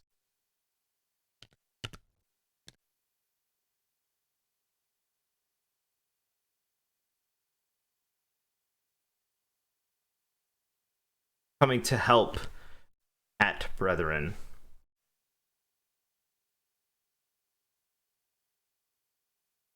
Ack for 3. That is severely damaged. 13 versus 19. Wow. Your cat mage ship, very effective, but they have magic too. They exist. All right, perfect. There's a volley of blows that attempt to occur next to your ship. There, these ships move forward. Let me look at mine.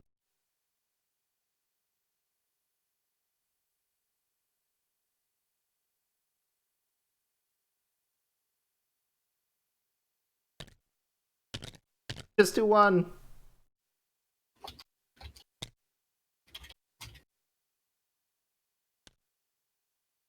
There. S.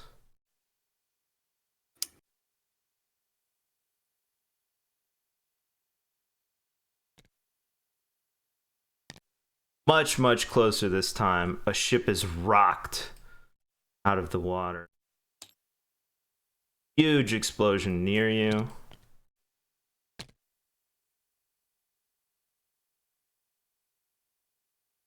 This.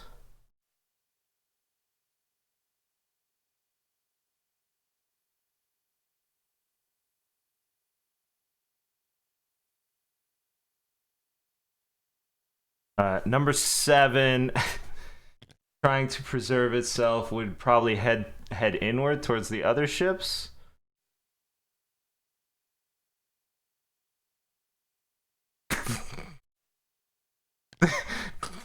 The ship tries to go this way and explodes. I should have checked the map first before I said it out loud. But as this ship explodes, having watched all those others go forward, you know that there are more mines in this water, even around you, than seem to have exploded. Just everyone happens to have avoided them. Far. So we have 8, 3, 2.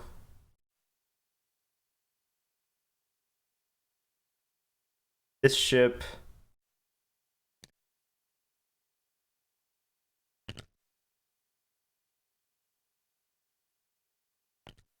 Probably move forward to.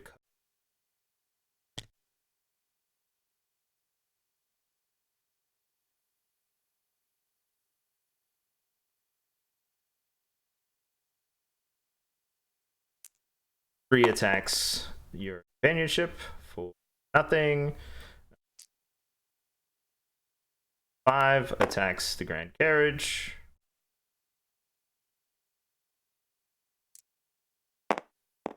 Amount of 2.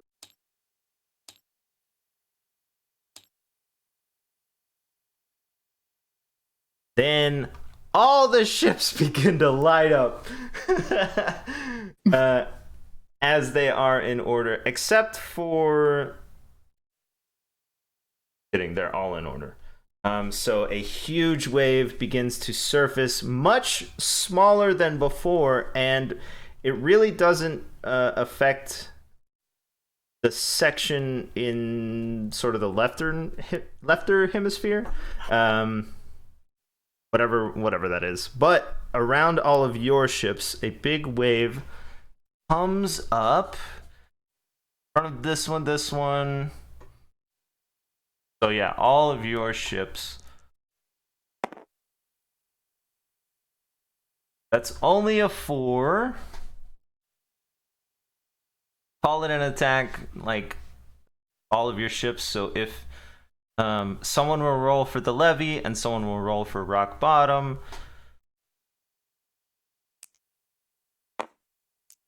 If I got a 5 plus my bonuses.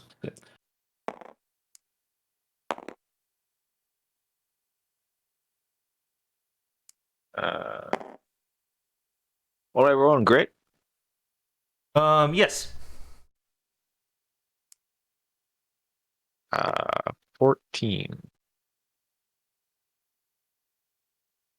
Anyone lower than 9 except for this ship? Yes, I am. Okay. So the rock bottom and the mage cat ship. Solid 4. Yeah. Several barrels go over the side. Oh Devastating no! damage. The cat mage is horrifically wet. You can hear meowing on the levee from the cat mage. Sort of a yowling, unhappy sound. And of course, the ships take damage. Then all the pieces are free to move, right? Yeah, because they haven't sprung in this round or whatever. Then we come back to Captain Barrick. Okay. Oh, wait. Hold on. The main ship hasn't moved, right? No, it hasn't.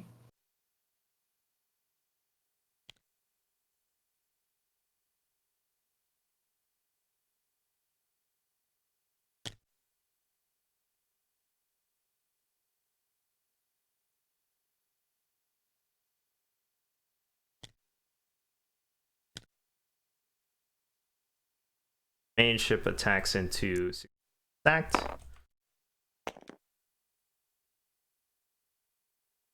Manages to connect. Finally. Okay.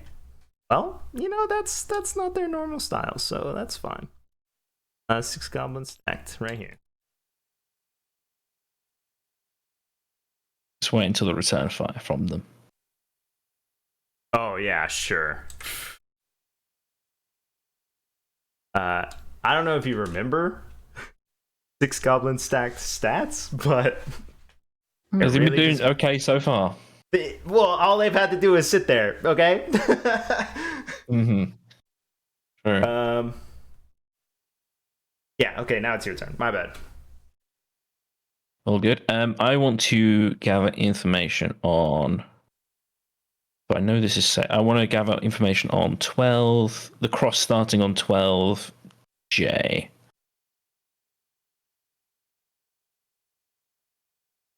Let me just pop a dice on it, make it easier. Really double dipping with this double row to get double information. It's great. Yeah, so you want to know about 10 and 11? All right, you jerk. Of course.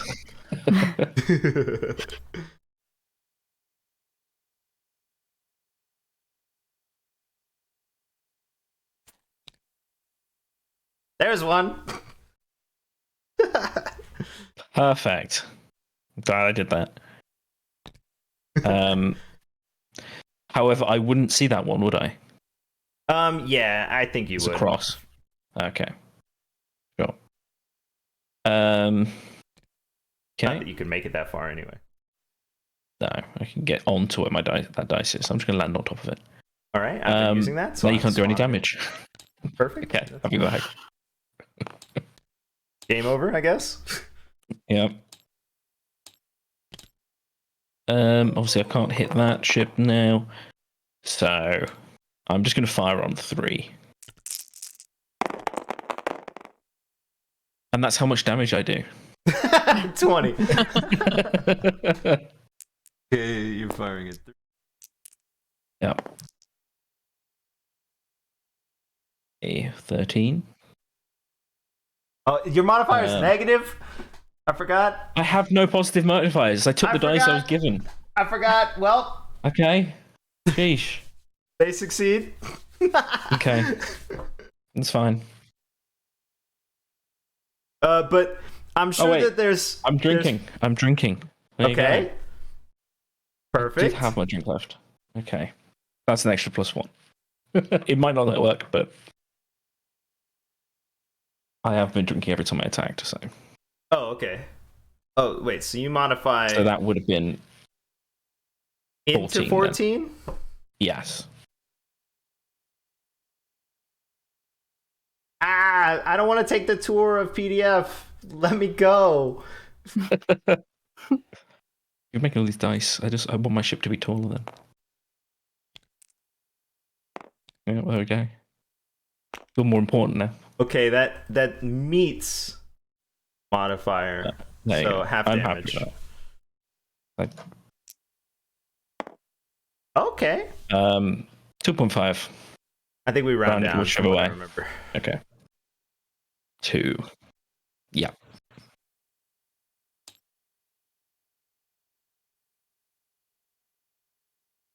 Okay. Rhea. I used that Gale Force last time. As this time. Oh Right? yeah. Mm-hmm. Yeah. Okay. You're welcome to look around with Sure. like a Spyglass. telescope, peep scope. Okay. Sure.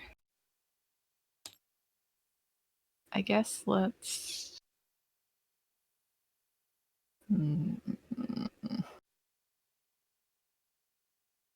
Let's look like here. Oh, 12. Sure.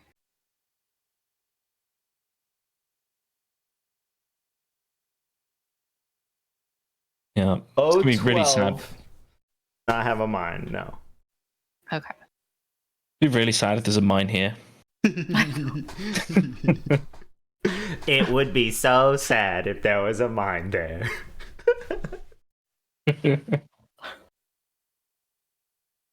And then the family moves. There's nothing around this ship. This ship is just sailing now on its own. There's wreckage right here. I think they would stop sort of like right before the wreckage.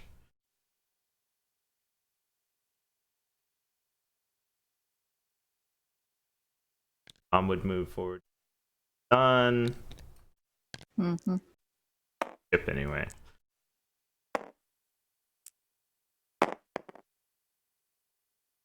Five into a 9. Do a whole lot.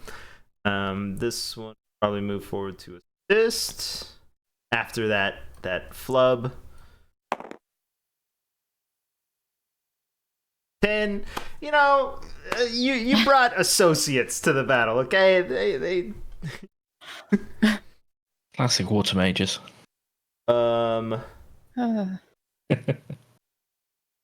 This homie's still attempting to show off. This is Titus. I'm gonna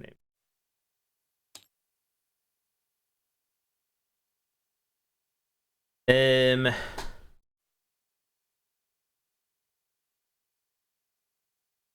Rhea, evens or odds for moving? Staying still. Evens.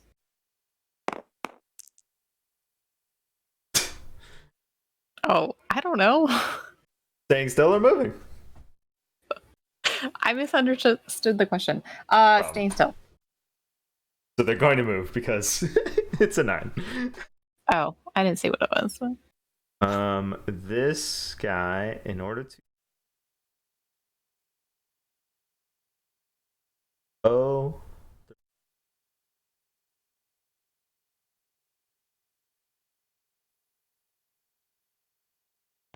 here. A very evil laugh. There's definitely something in this area. This is so scary. I'm so scared for my boy Titus, okay? Titus manages to connect for another pink of damage. This is main number 4. Okay.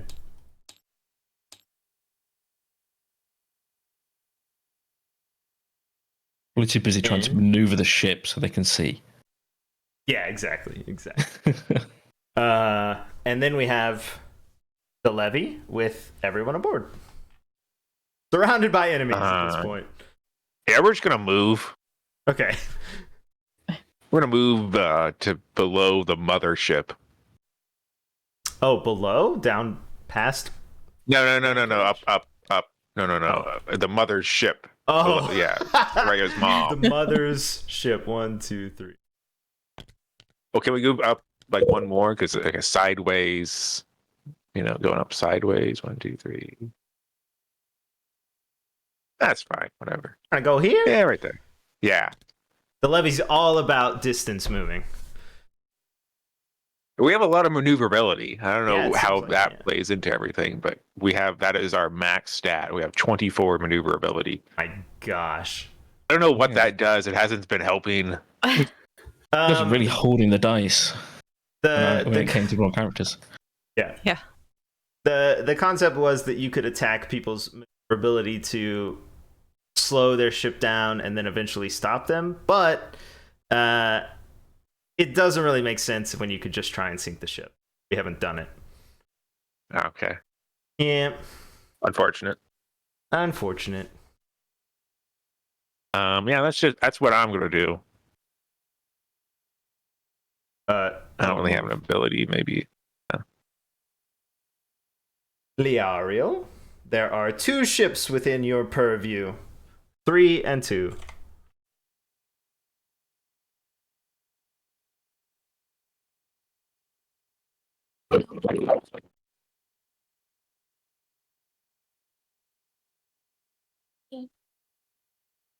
Rhea's been hit.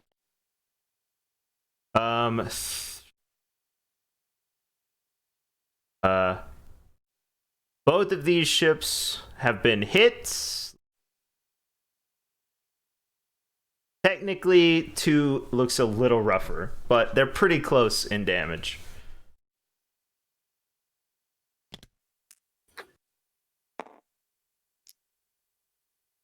Oh. I can't remember where I've scouted. Ignore that. It's just to let me know where I've scouted so I don't do it again.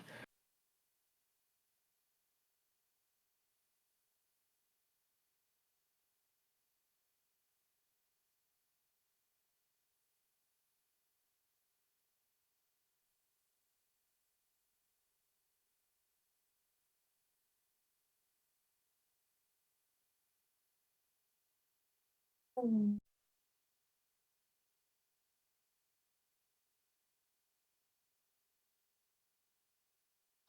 10 of wands.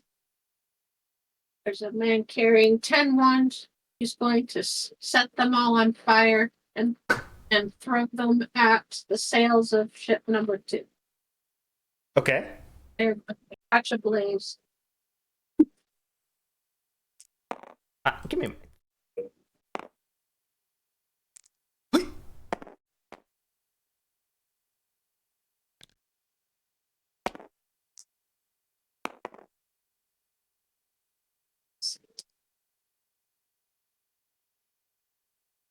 For rolling, I mean.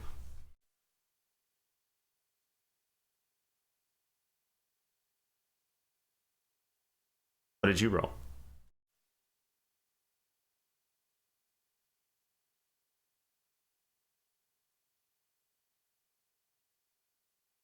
I only rolled a 12 plus 4 is 16. Yeah, you still hit. Of course. Have you considered selling dice?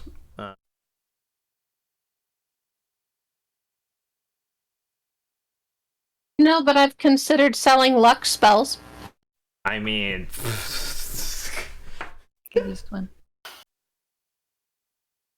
kind of damage are we looking at for ship number 2? 3 plus 2 is 5.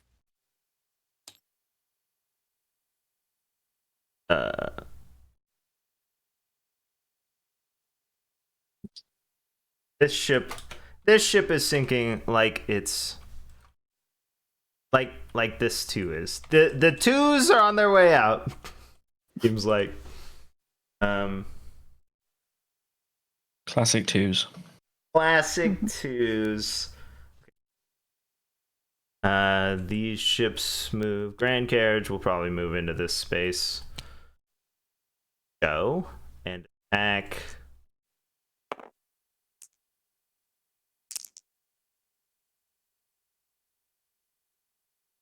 Probably number 3.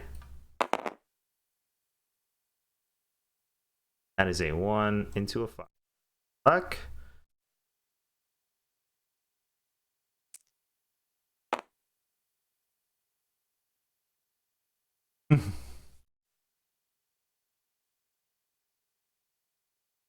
Well, your flaggers have probably said, hey, there's a mine right here.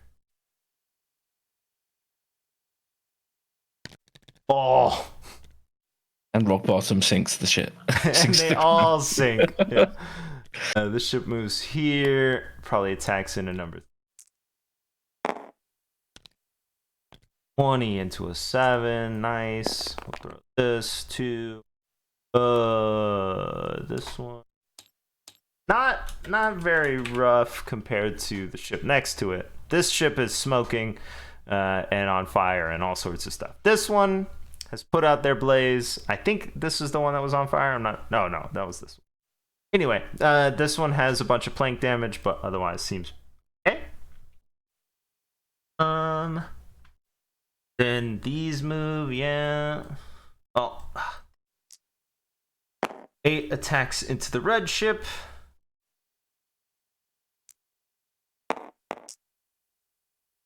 Oh my god.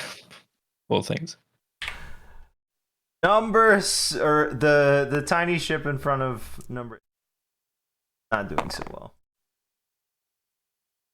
It attacks back successfully though.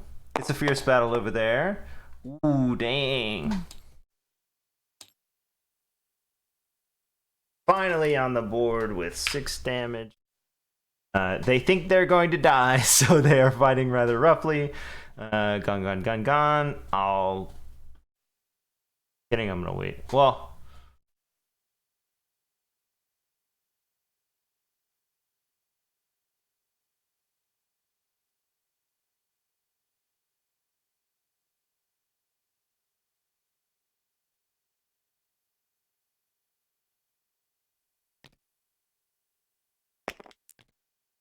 attempting to make it to the goal. Fire is at 6 goblins.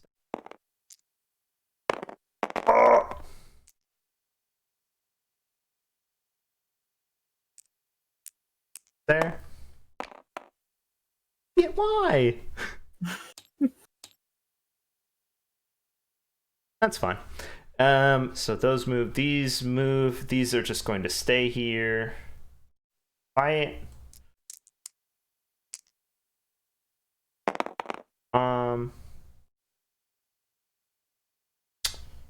Successfully. Who fights whoever? I don't know who's there. Maybe your brother. Maybe a cousin. Maybe someone you don't know. Successfully. Cat mage moves.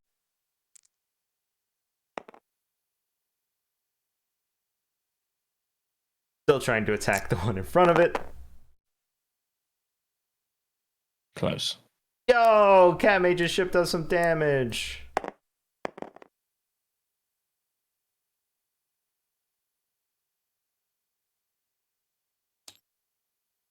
Ship 3 sinks. Finally. E. I'm just gonna put this token over it as wreckage. There. And then, having sunk a ship, cat mage moves forward, readies its own spell. Meow, you're the head of the Navy, meow. Doesn't manage to deal damage to 4, but that's fine. Ships go 8.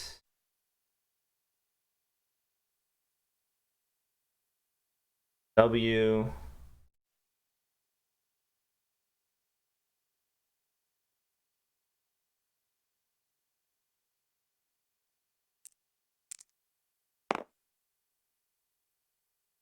All right. 8 moves forward and loads. You hear another rocking explosion here. Boom. Sink. Without ever making it to this random ship. This ship will assist other people, I'm sure, eventually. 5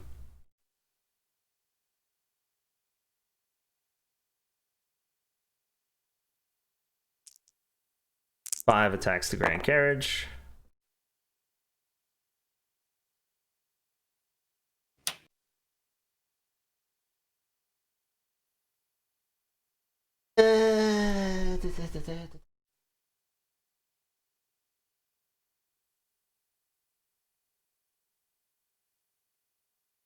Okay, half damage. A 1. All right, we're gonna call it no damage. They technically hit him, but it scuffed it a little bit. Attacks Titus.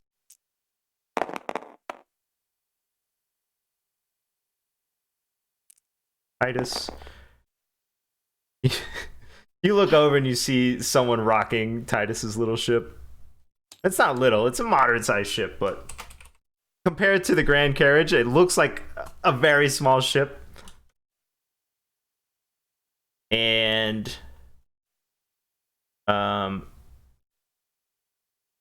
this singular ship begins to glow again. No.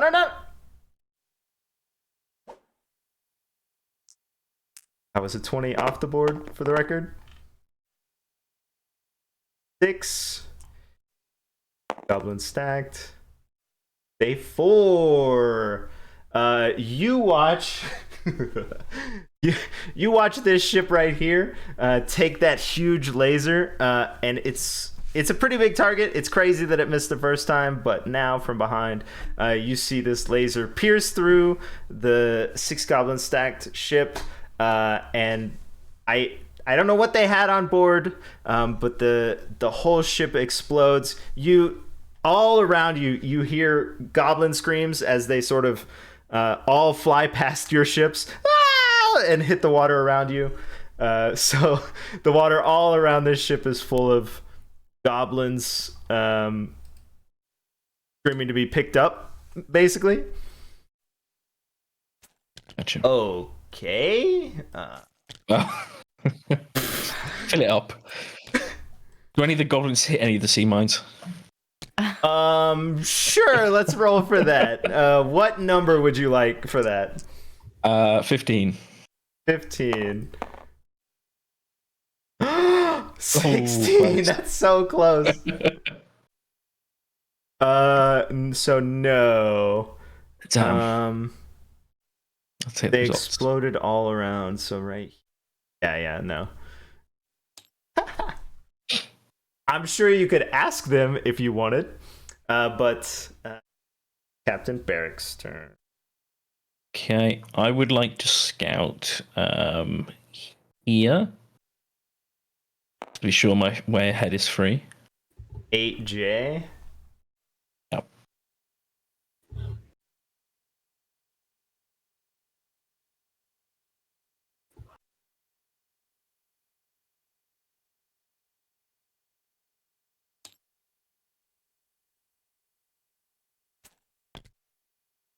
See, I knew the goblins would be near a bomb. I knew it. Okay. A lot of bombs. They are indeed. Trying to convince me that they weren't there.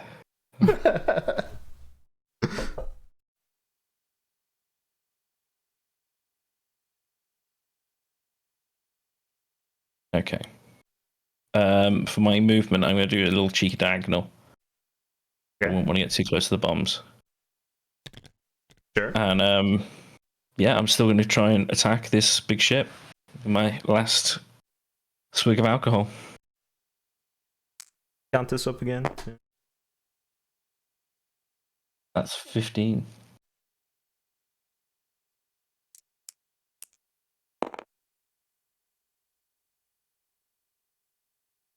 What did I get? Got any modifiers here? No, I got a 15 flat. All right. Sorry, 16. Which one did I roll? Yeah, 15. Trying to cheat, use other die. I rolled Yeah, that one so down. it's you meet it with their modifier. Okay, half damage then. Mm-hmm. Half a 1. Let's go. Have a 4. Right here.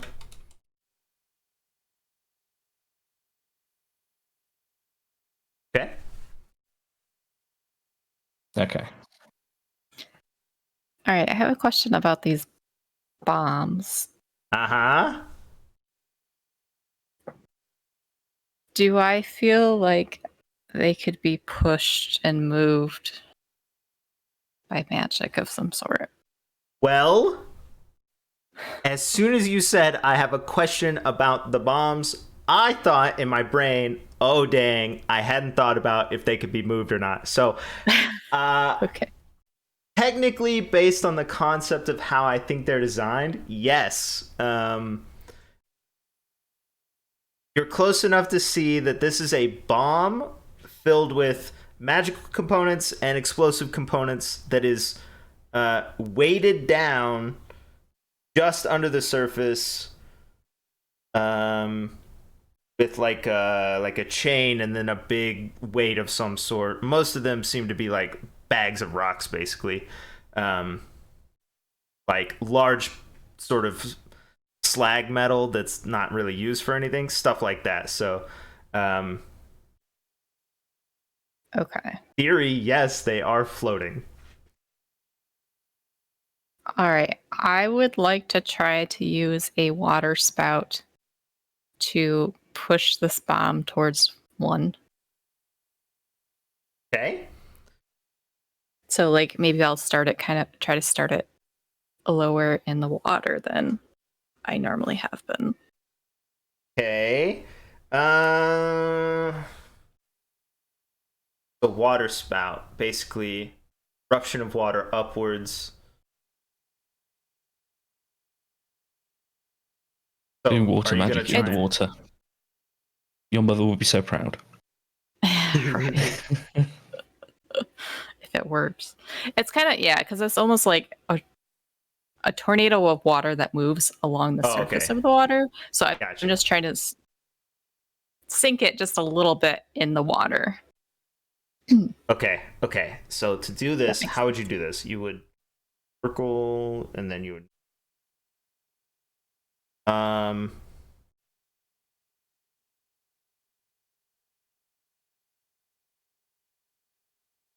Or I could just say it like maybe Yeah, it no, like I'm encapsulates the bomb and like moves as it's continuing its path forward.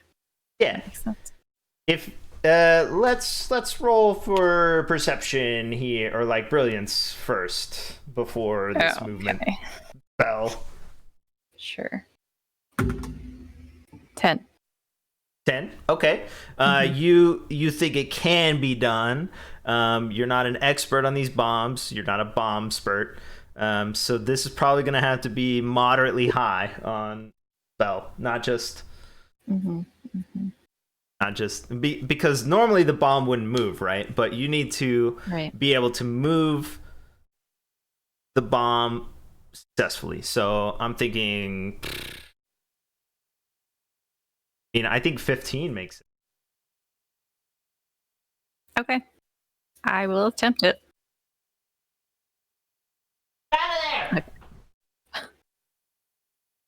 You need to know what happens on a 2, though. I think that's what the most important. On what's your number? Yeah, is it 2? 3. 3. I keep rolling 2, but 3s. Yeah, on a 3, you can pull both bombs. Okay. Yeah. There's a cat laying in my way for rolling. There was a cat in my cords, so Yeah. We've all been playing too much and not giving cats attention. Oh my. So guess what I rolled? A 2. Yes, a 2. Okay. Is it modified to a 3? Ridiculous. So ridiculous. I mean, you blow up this bomb for sure. Gagoom. It's not a problem anymore. That's what I meant to do. Now you don't have to go around. Perfect. Nice job. Yes. Calculated. Anything else up there? Do you want to help and search for mines and junk? Oh, yeah. I guess I can do that.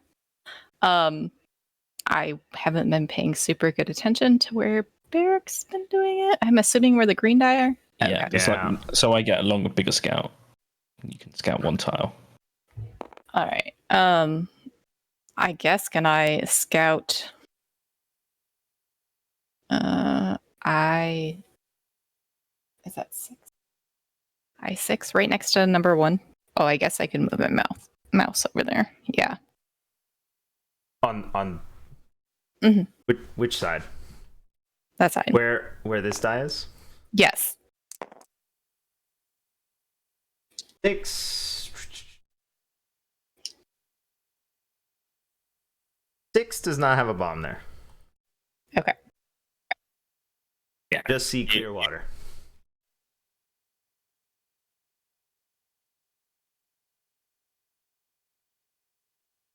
Down here, the levee. Yeah, we're gonna attempt to move as far as we can Okay. to J8 next to the rock bottom, or J9 or whatever, next to where that green die is. And if I have to use an ability, I will. Absolutely, to make it there. Yeah. And we also want to rescue some goblins once we get there. Okay. Of course. But what I said to roll Poor goblins to death, but trying to swim away from the tentacles. rolled 11. The imagery. Plus. Well, you're not technically attacking anything, right? No, just no, moving, we're just so- moving. You come up and split into nothing. I guess I can leave your die. You can. Yeah, perfect. Yes. Okay. You're next to a bunch of wreckage of the ship. There's, I don't know, 3 or 4 goblins in the water around here. They sort of flung out like a firework. Meow, we need tinkerers. Meow, get on board. Okay, yeah. So you're looking for like specific types of goblins?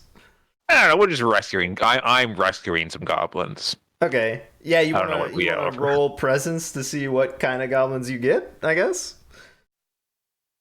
All right. 16. Go back to 16. my other sheet.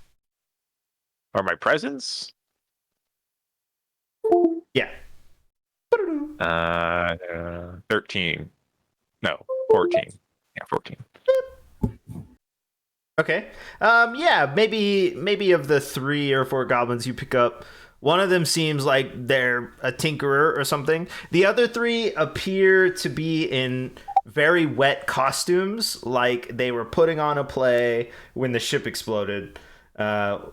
One is a very warty goblin wearing princess outfit, and there's one that looks like it's a knight, but none of the armor is actually usable. And then the other one has hooves on their hands, like fake hooves, as if they were playing the steed.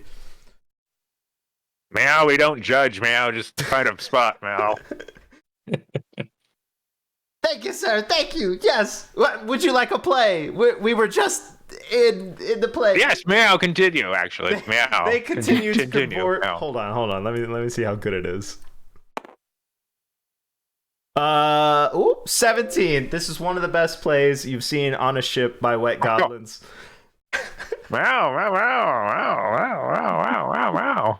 It seems to be a drama in which the princess is concerned about the strict kingdom rules and stuff, so she's trying to change the laws as she becomes maybe a queen or something like that. And the knight is attempting to help her. It's a very dramatic political piece, which seems odd that goblins are putting it on, but that's what's happening. Meow, I would like you to write my biography play, Meow.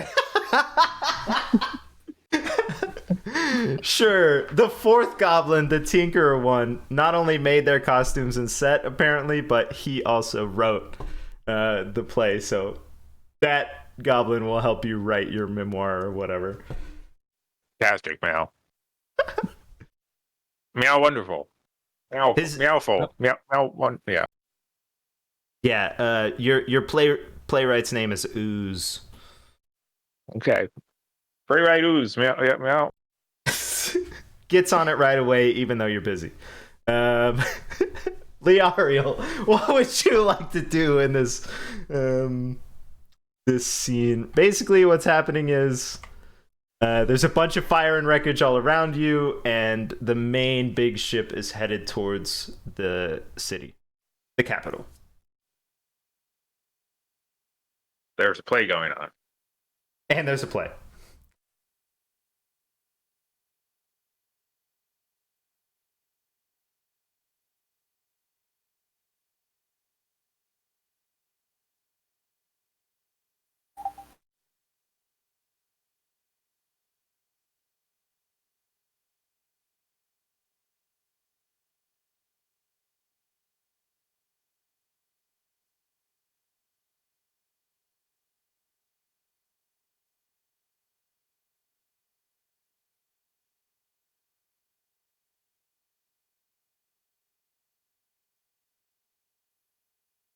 Leah?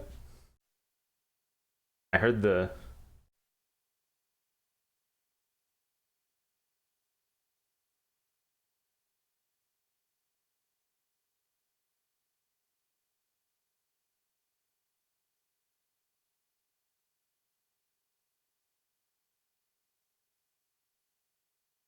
Just having some technical difficulties. Yeah, that's cool. I'm in no hurry. Because I'm limited by the amount of AI images I can generate. Yeah, that is the first image I've managed to generate. We're even slightly close. Bing! Yeah, it has a timeout thing. Well, I don't want if to you're set not- the whole session doing it, so I just do it if you're occasionally. not signed in, Yeah, I'm not signing in. Are you crazy? bro. Yeah. So good. So just as this stream brought to you by Bing.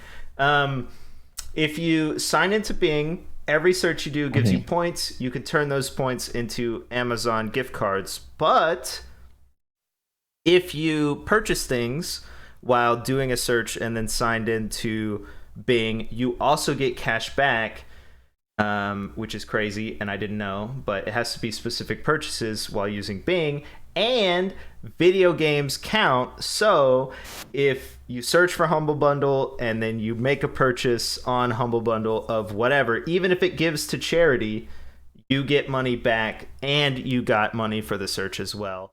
Whoosha! That sounds like something that would be horribly illegal in the EU. Yeah, it definitely sounds like a scam. Yeah, that sounds like they're tracking all your data, and that wouldn't be allowed. Well, So I have it's made... very, very corporate American sounding. Yeah, as I say, we have no rights about our data being tracked. So I've made a lot of money. Back. Nice. Well, technically I made the money from searching for free. I didn't spend any. But... Yeah. All right, hold on. Here, I can't even tell the NHS which students we've got coming to them because it's GDPR. I We don't have to know get the what students any to of those agree to letters tell. are. NHS are health people. Are free healthcare. Oh, National Health. we don't understand that here. Yeah, National Super- Health Service.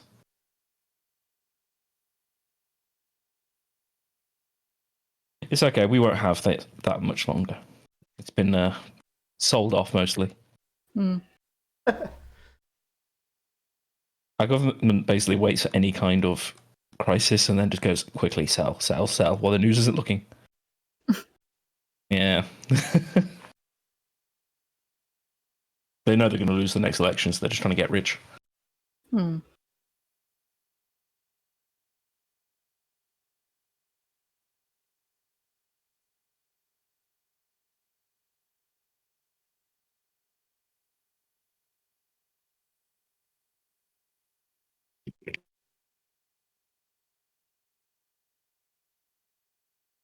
Those disconnects and reconnects sounds like the death sounds of a microphone. To be honest. No.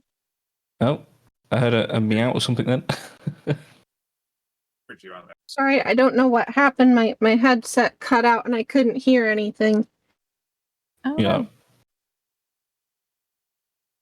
Sounds like a dodgy connection, to be honest. Mm-hmm. Okay. So what's happening?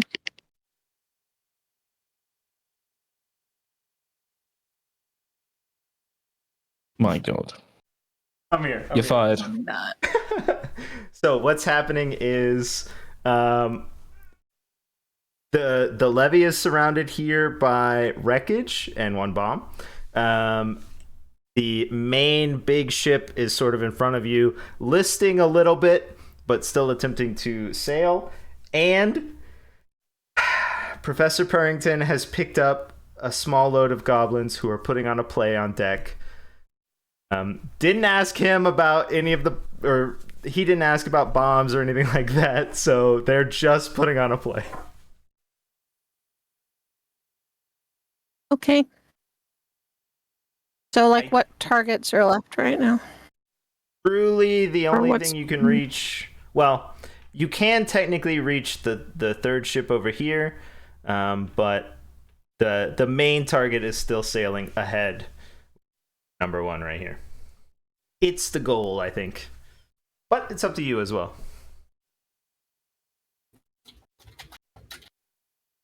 So the main target is what, number one? Number one. Okay, thank you.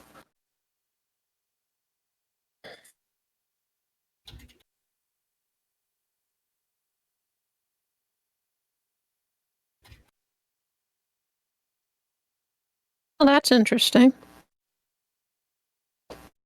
Okay. I pulled the devil card. Okay. Which depicts sort of a giant devilish goblin-y creature with like wings, and he's holding like a flaming baton and something. Is a giant because he's compared to the size of a couple of humans that are chained to a thing. But anyway, so his big flying thing holding a flaming wand baton-y thing. Cool. And he's gonna attack ship number 1 and burn the sails and Okay. probably That's also awesome. make a very loud noise and freak everybody out. I think you're about to start a new religion with the goblins. Yeah, right? We're not worthy! Okay. All right. I only rolled a 7. Plus 4 is 11. This ship, it evades, I guess, the big goblin demon devil thing. That's such a pity. Oh well. It is. I'm sure, though, that as it comes out, maybe 6 goblins stacked explodes again. You know, the wreckage goes up again and more fire. And you still get an applaud from all of the goblins aboard. They think it's a great show. There are goblins in the water everywhere, sort of cheering. Ah! That's both of you here. Do you want to search now that we're in the thick of things? Do you want to search anywhere for mines? Okay. I know it's more difficult because you can't super see the whole board with all the numbers and letters on it, but I would suggest searching sort of around this area. Safety? Okay. Can I search the square under the blue dice? Like not like the blue dice one, but the one that's under it. That would be like the next area that we could move to potentially. Yes. However, I do think you would know that this ship sailed through there. So if there was a bomb there, they avoided it and didn't explode, which hasn't happened yet. So I think you know that spot's safe. Okay, sorry, yeah, I didn't hear that probably. No. I didn't say it either. But I'm telling you right now, like your character would know that this ship sailed through it, so it's safe. Yeah.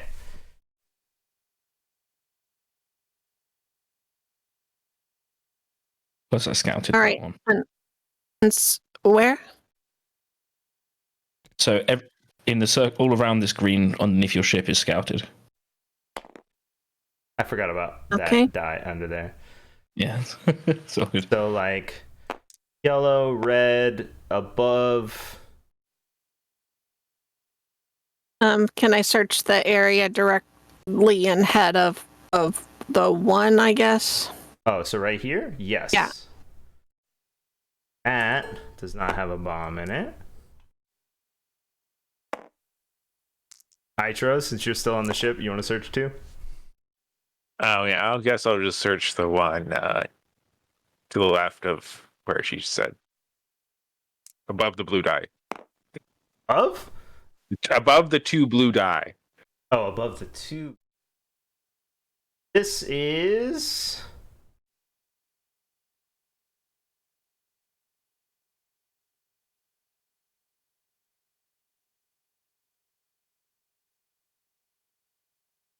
Five and I is safe.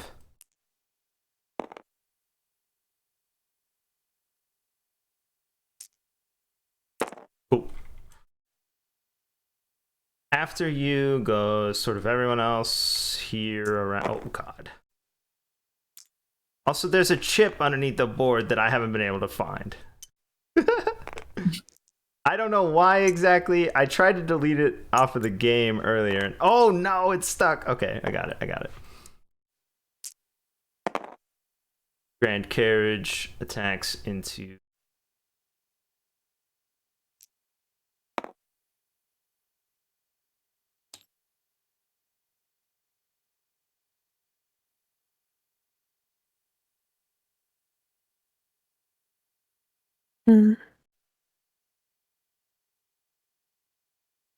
How would this ship be?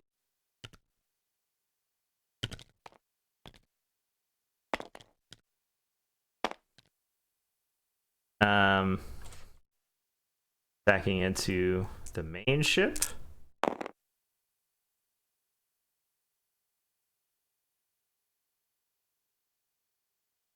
I connect with this.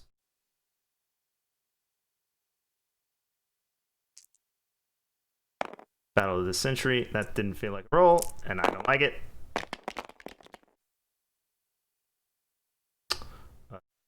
4.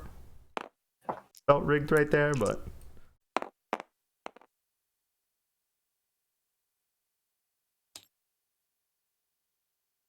Of yikes. Bad. Red explode way over here. 8 moves.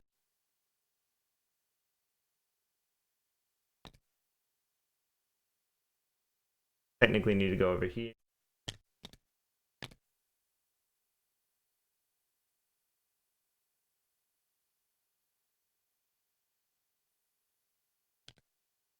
Perfect. 8 attempts to trade that side.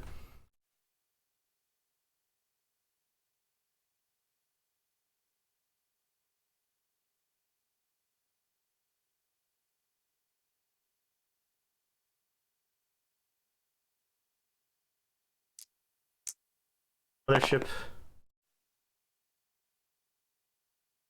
Did I? Oh. Maj? Tax.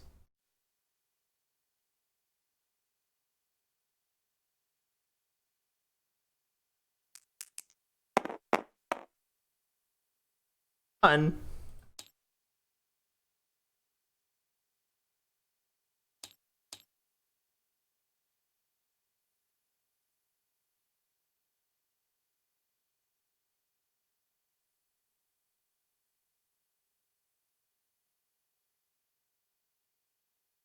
Cat ship. Ship will probably move forward. Back maybe number 2. 9, no luck. 1, 2, 3. Up from below to cut off this ship with your help. And who else? 5. Backs into the grand carriage. Successfully. 5 will probably move here.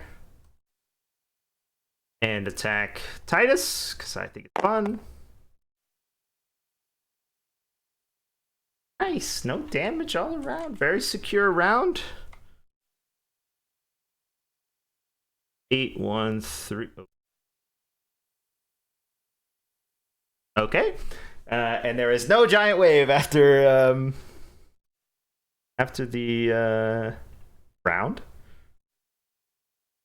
So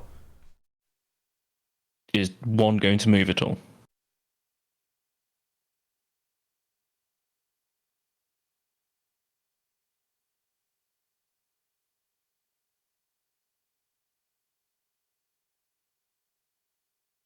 hold on.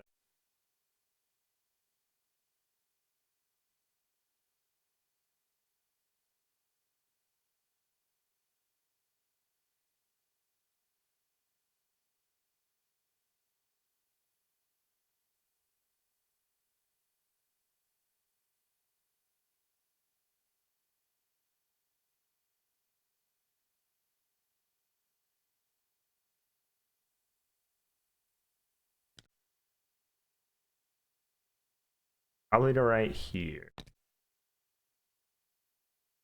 It sails through this tile here, does it? Yeah. Okay.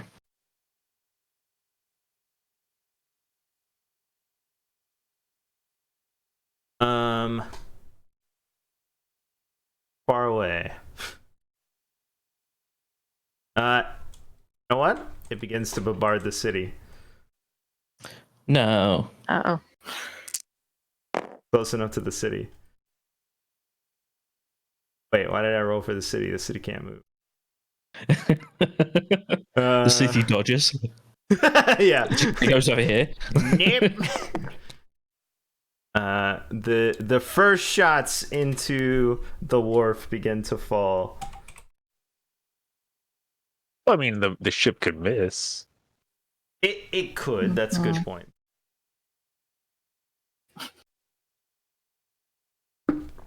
Now we're on Barrett. I mean, watch the Navy. They're horrible at their shots. Okay. They I couldn't would hit like a to. city standing still. I would scout this spot, which is and all around it. Which is 4K. K4.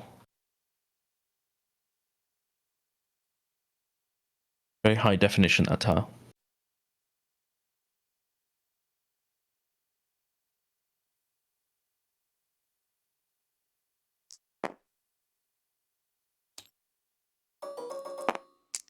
Well, if they're all clear, then just put the mines in. The green kind of denotes to me. Otherwise, we're going to have everything falling off dice. Okay. My system.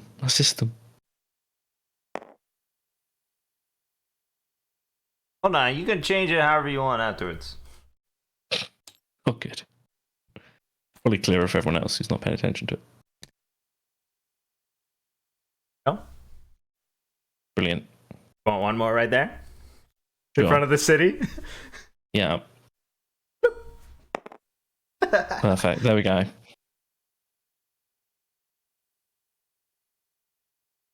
Okay. In that case, I'm just going to sort of move. Can I make it here? Yeah.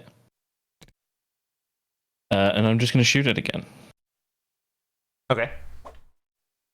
I know. Crazy new moves. I only got 3. The doors are out of alcohol. They're not interested anymore. 15! Yes! Yeah, Sorry, homie. that's fine. Mines, though. Yeah. Alright, I guess I'm gonna try my last water spell. I'm sure it'll go great. Which is You're- just the water spout. Why don't you see if again. there's a bomb nearby first? Try that again. Oh, yeah, if you want. Sure, let's check.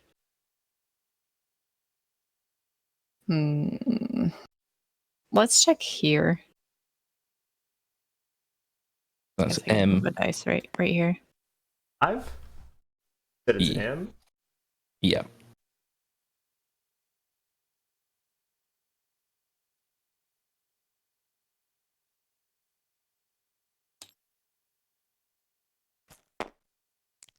Hey. Ooh. Okay.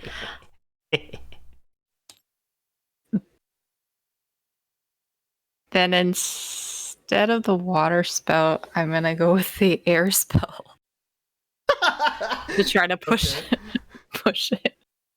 push number 1 into the bomb space. Your mom's gonna be so mad. So mad. That's why she's doing it. No. Okay, let's keep the same goal or whatever it was, 15? I don't know why I pulled the thing up like I was gonna roll. I don't know. Okay. Oh. Okay, I'm just cursed. Like, absolutely cursed. I 2? don't Is it? understand. Yes.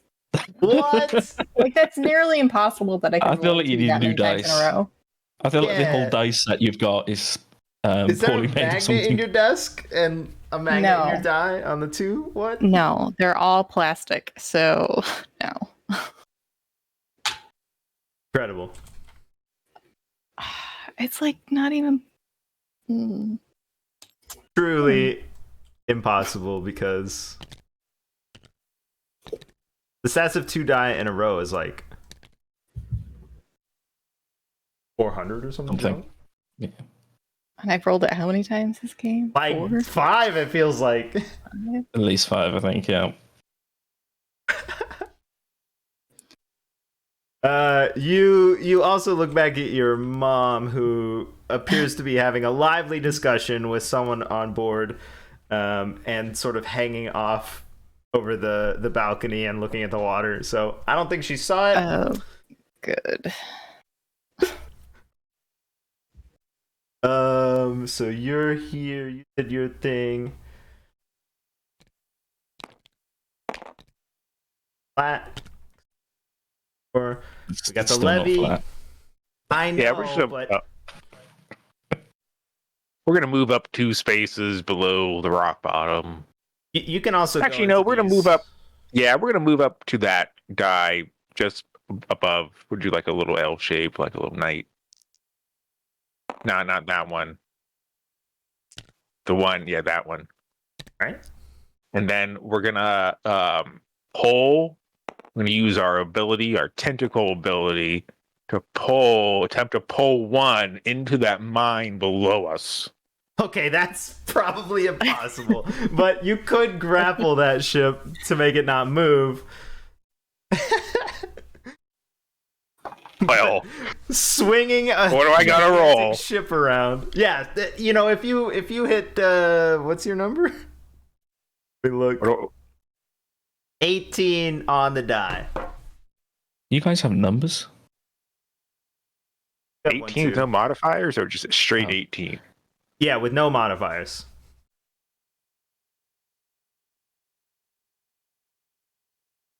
What the You're hell never is gonna wrong? believe this, but I rolled an 11. Okay. We roll for that ship.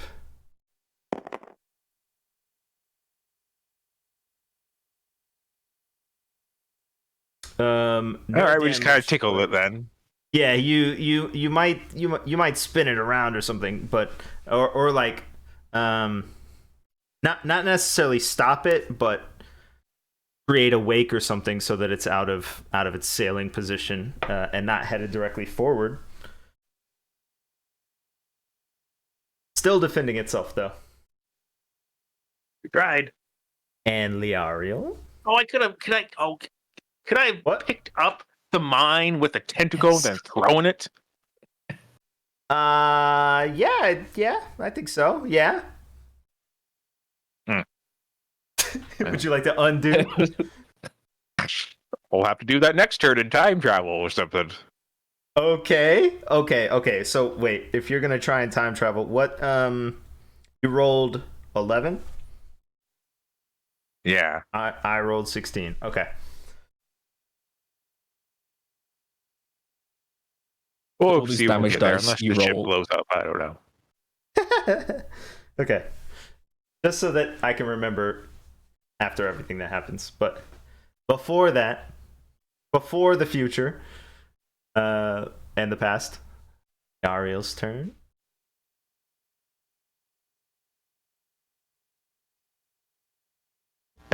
Well, if he's just gonna erase whatever I do next anyway, what's the point? Well, I don't it doesn't understand. erase what you do. It possibly he will go back and alter tickling thing. But unfortunately, I don't know if he'll do it or not.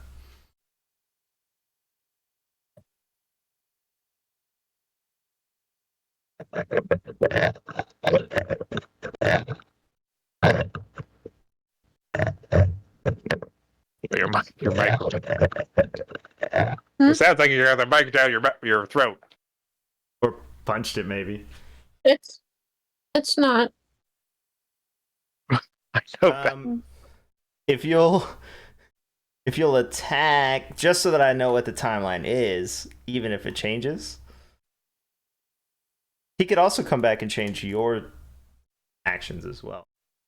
I don't know, because Well, that's a real shame because I pulled the death card, which could be really cool, as an attack, and I'd really not like that to be erased or rewound. okay, sure.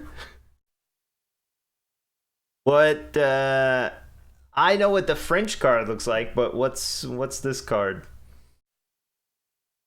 It's basically like sort of like a horseman. It's a black knight, but the visor's raised so you can see skeletal face and hands, and it's like waving a flag, and like people fall dead at dead at its feet.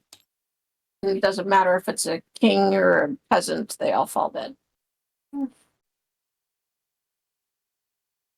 But like, where's like what's our target's still 1, right? Yep, that's the only ship that's up here left. All the others are sort of arrayed, fighting below. Okay.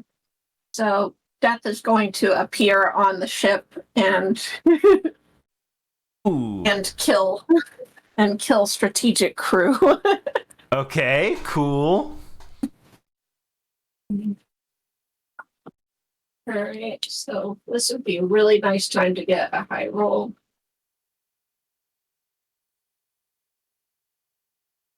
I only rolled a 13 though. Plus 4 is 17. My God. Okay, so this death figure appears. There's pigeons all over the deck. Some of them doing magic, some of them controlling the ship so that it doesn't sink. The queen, who's been standing up on this big platform at the back, guiding magics and stuff like that, turns to see probably this giant figure of death. And I assume she would try to cast a spell at it, but because your magic seeds that, she attempts to cast a spell. This figure sort of holds up a hand and stops it while reaping with a big blade, like a knight blade, through the crew. There are knights or not knights, mages and sailors and stuff falling sort of all over the deck, trying to withstand this onslaught of magical force, and of course dying and bleeding all over the deck and stuff. And this lady's gonna be mad. Very cool. So the ship, like you said, strategic crew. I assume you would hit people who navigate, sail, run rigging and stuff. So the ship will be not only eddied there, but also sort of stuck there for the time being. Not to mention the psychological damage. Oh yeah, for sure. Y'all want to look for mines while we're here? Sure.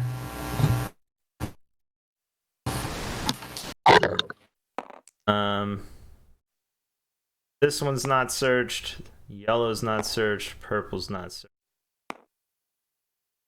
All of these empty spaces. I like purple. Purple.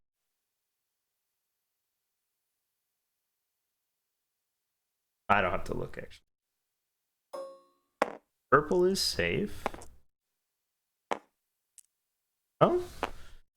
Itra? No. Alright, cool. Professor Purrington engages in paw cleaning. The rest of everyone. 8.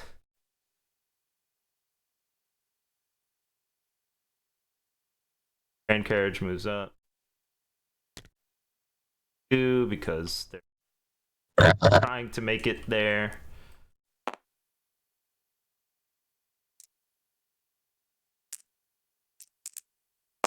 Oh!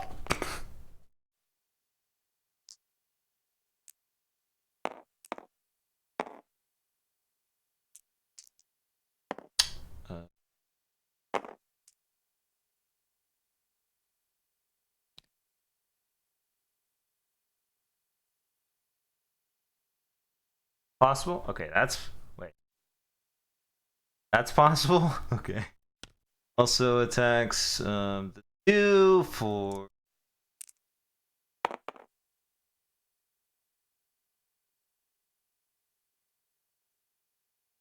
That's this 2, right?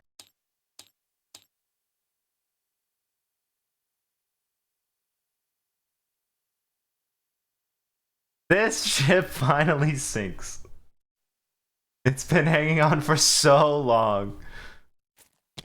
Wreckage here in the bay.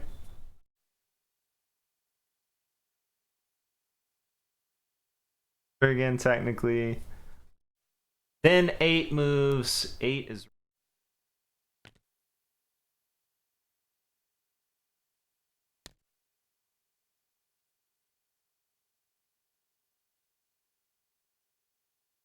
behind you.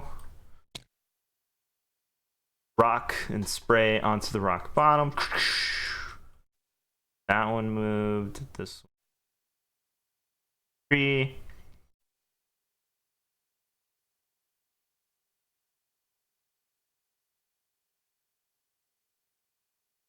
Three attacks your mom.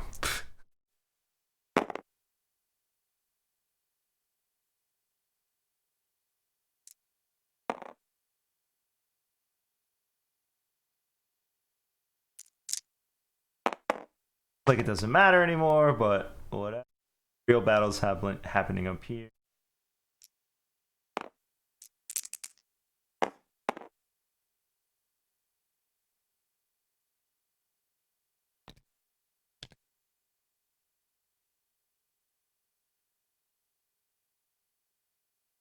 Yep. 4 moves forward and attacks Titus. 4. What if Titus sinks? Okay. 1 damage. Titus attacks back. Well, sucks. Other mership. This is your future husband here. Does much better in attacking number 3.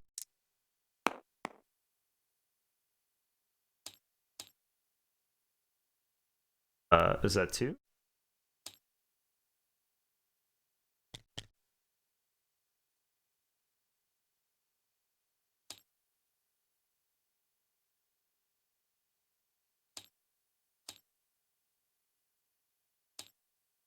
This ship 1, 2, 3, 4, 6, 7, 8, 9, 10. This ship, the red ship over here, probably has Cleanthus on it, and he's just hanging out. Oh, your mom attacks this number 3.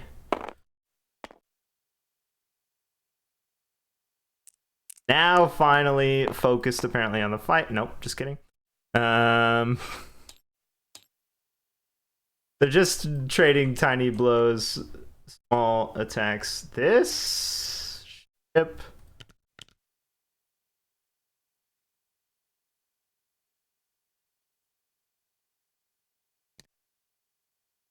Right? I think.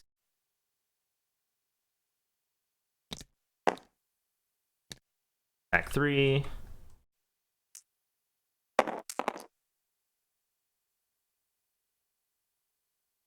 That's our matter.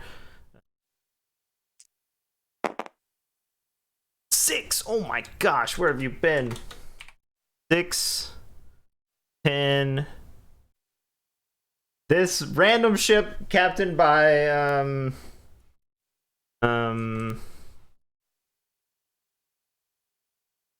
gonna go with Donna Coralgill sinks this third ship over here. Maybe if you're looking for marriage of some sort, maybe. Go. Noted.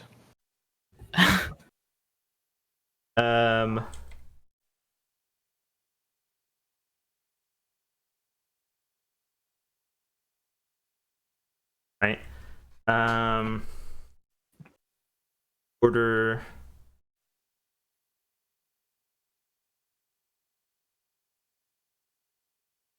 That one gone. There's too few. So, this ship begins to glow right in front of you. It's very scary up close. All the runes on this ship light up, ding, ding, ding, ding, ding, ding, all over it. Very unhappy with the death figure appearing on the deck. The queen turns her ire to you instead of firing at the city. 15, 19. You'll roll.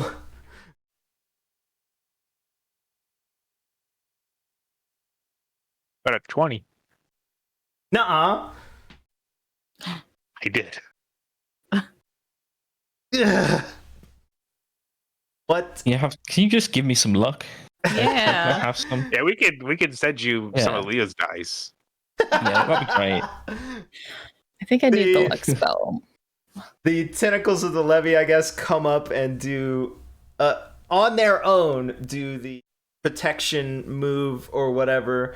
But this beam is going to burn through these tentacles too and deal a bunch of I guess painful damage to not crucial portions of the levy, but like the tentacle portions. If it can make noise, it cries in pain. I don't really know. But those aboard feel real bad. Yeah, exactly. And then it's Captain Barrett. Okay. Barrett shouts out to Soraya, brace yourself. Oh God. The horn goes out, and I ram it at full speed. Okay. I'll move that die under you. Yeah. Yeah. Can That's I? fine. Close enough. Can we Jump not do overboard. that? No. I was actually going to make it worse and say, can I also at the same moment use my very last wind spell and like use it behind us to propel us forward even? Definitely. Of course. Oh, You can act It might not together. be a You're on very the good ship. idea, but Do it. Okay. okay. I will roll a dice and hope. Uh-huh. This is with my ability. This is. Does this count as a combat or maneuverability? I mean, you are moving, so Yeah. I would accept maneuverability as well. So 13. Okay. There's no resistance on the ship, right? Like you want it to occur, and you're on the ship, Yeah. so it's not going to dodge.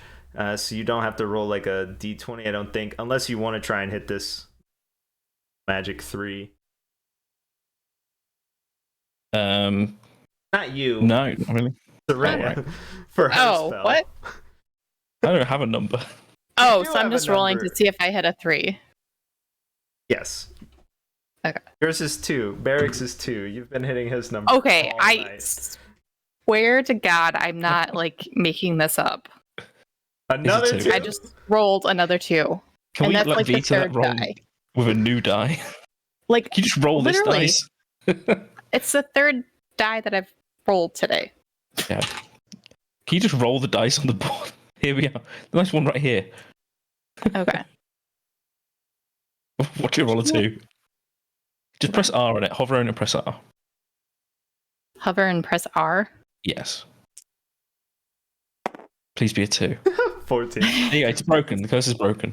Okay. Yep. Okay, so you rolled oh shoot, what did you roll? 13? We'll go with plus 2. Yes. 15. Okay. You said it wasn't resisting. Yeah, I know, it's not resisting. Yeah, so it's not resisting. What you would do is roll your d6 for quote unquote damage, but it's just the number that you add into 6 instead.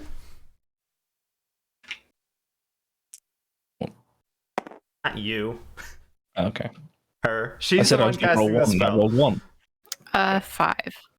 Okay, so 5 Right. plus your 13 is 18, which... Oh, this is not spellcasting. This is crit. Which does beat their modified roll barely. We'll go with barely as the... So when you slam into this thing, like... Oh, you I have a just deal big damage jutting with metal your ship? gear out. Yeah, like the front of Okay. my ship is a big rusted up gear. Cool. So it would crumple into the runes and everything on the side of the ship, hopefully. All that gold Okay. plating. You'll roll damage for that. Yep. Only 2. But runes don't work for sure if they're not there. Yeah. So 10, 19. Okay, the ship looks bad, but I mean, you're in it now, so it looks bad because your ship is in it and it's leaking, and hopefully your ship is not leaking, because you just used the gear that's attached. So when the Levy and Purrington go, number one is not moving and can't resist at all, for sure, 100%.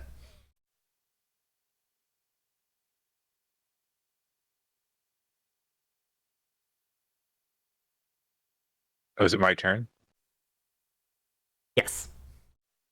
Huh. Can I erase the boat?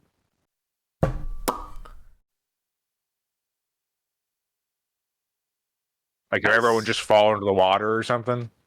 Also, yes.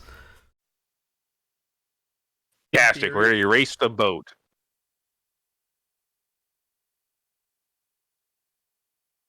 Ship is very damaged. What we've done in the past is allow you to do it. Ship doesn't exist. Or erase, like, parts of the boat, maybe? Not the whole thing. Maybe, like, a aft or something.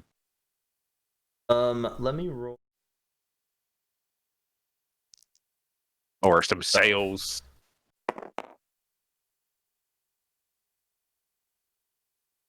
Oh, it must be Sierra's dice.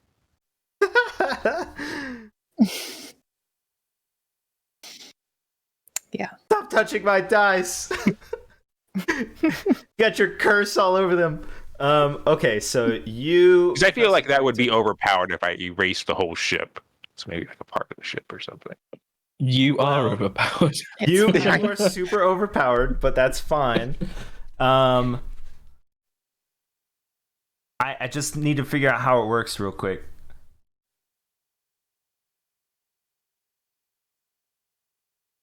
Okay, let's say you erase a giant hole into the ship. Yeah, that's what I was thinking. A couple planks.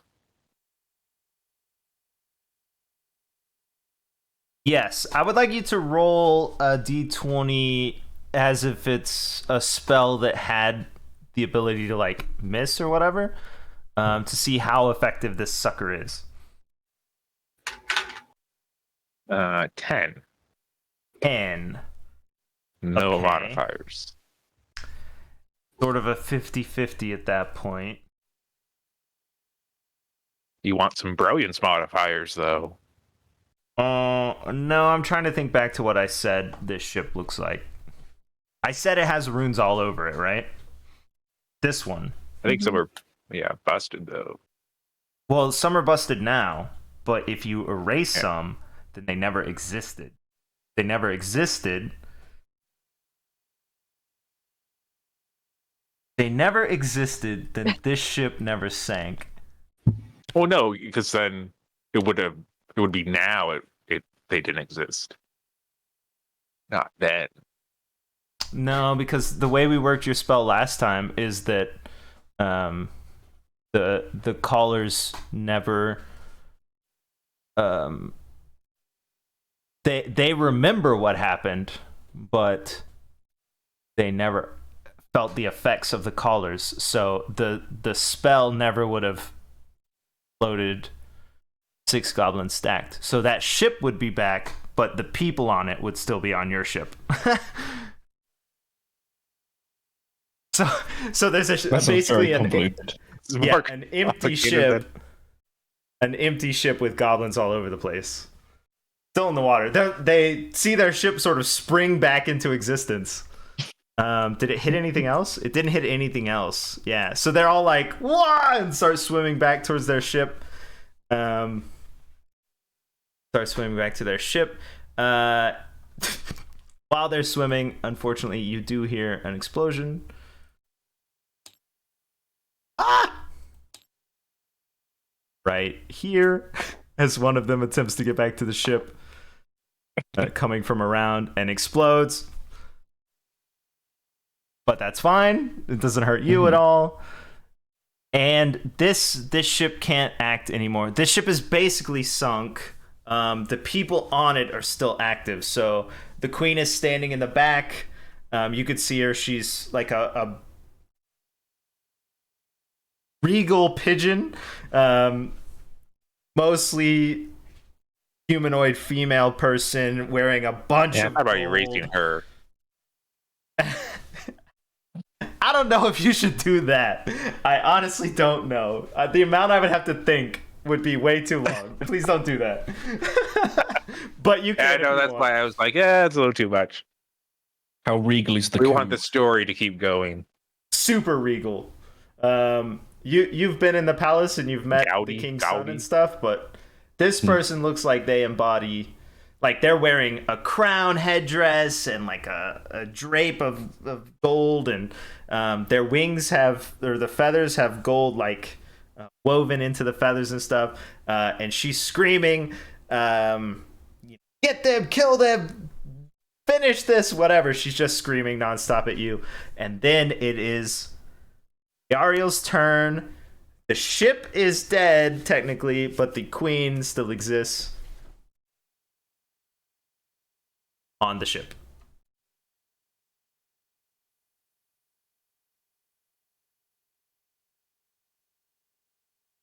Okay. Let's see what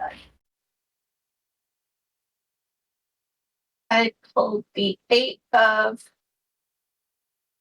wands. So 8 flaming wands are going to fly out of the sky and attack the queen. Magical 2. So it will be a battle of mages. Okay. Better roll high.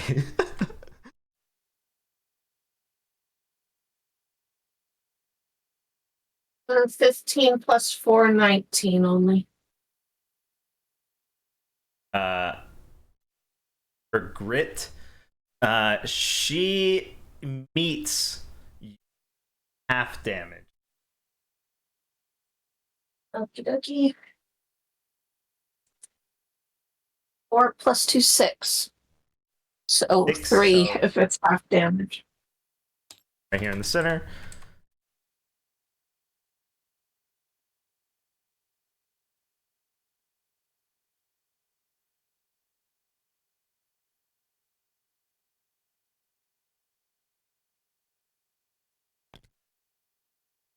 Left.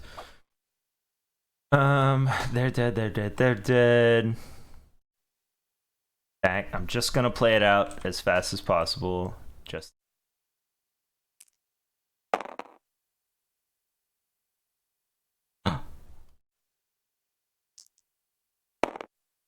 thick of it, real mad.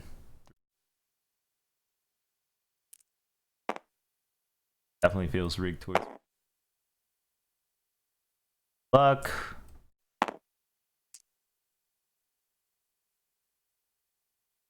Oh, success. Yo, what? Oh, wait, that's not her. Just kidding. Random other ship does 3 damage to 5.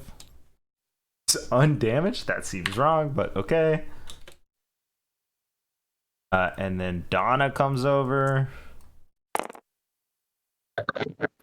Ineffective this time. Unlucky. Sorry. There's the 2.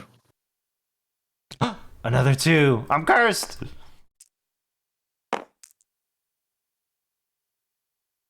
A 18 from Titus. Nice job, Titus.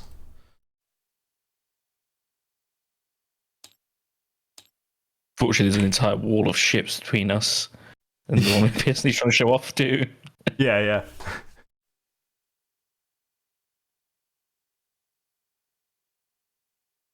Anything else? I don't think so. Number I think 1. technically 1, yeah. Well, 1 is down, but the self. What would she do? Very magical queen. Ship that's sinking. She's pissed.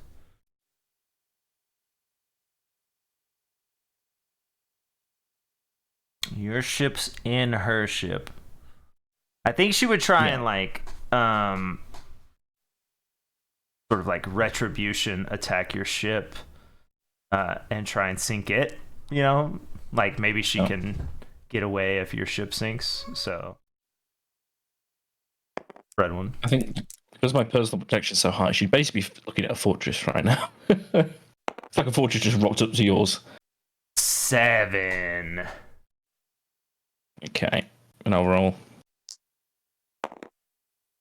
That is 12. Nice. So yeah, she's flinging fireballs at your ship from the ruins of her ship, but apparently they're bouncing off your gears and all your random protection stuff. I don't know exactly how it's protected. It's basically metal. Oh, okay. Yeah. On the Oh, side. well, yeah. Yeah. That works. On the front side. And then it's you, technically Captain Barrack himself. I don't think your ship is usable inside this ship, and Soraya next. So my crew, because I did outfit them with crossbows, are probably just popping over and just sort of almost like a castle siege. Oh yeah. Sort of popping over the edge of the ship and firing off crossbows. Yeah, cool. All these random pigeons and mages are trying to fight back, shoot up, and pull swords and stuff, sort of ineffectively. Yeah, and Barrack's going to jump over. He's going to jump over onto the ship, onto the sinking ship. Yeah. Yeah. And try and engage the queen if he can. Okay. And if you'll let me do that, I will roll some dice. So, oh, it was nearly 20. Plus my drunken fury, it's +3. Plus my hammer. Is it going to matter? Way too far in.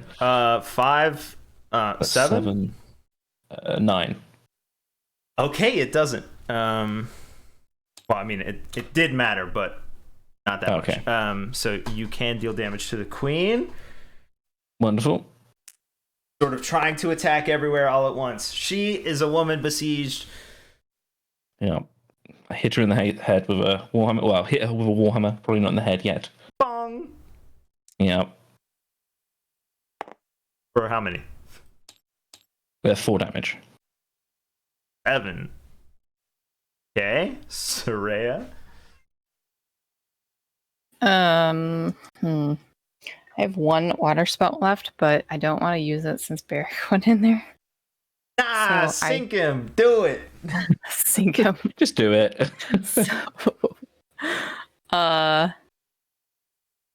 Bring that sword and jump over too. I don't have a sword. There's probably loads of battle axes lying around. Okay. The crossbows out. Sure.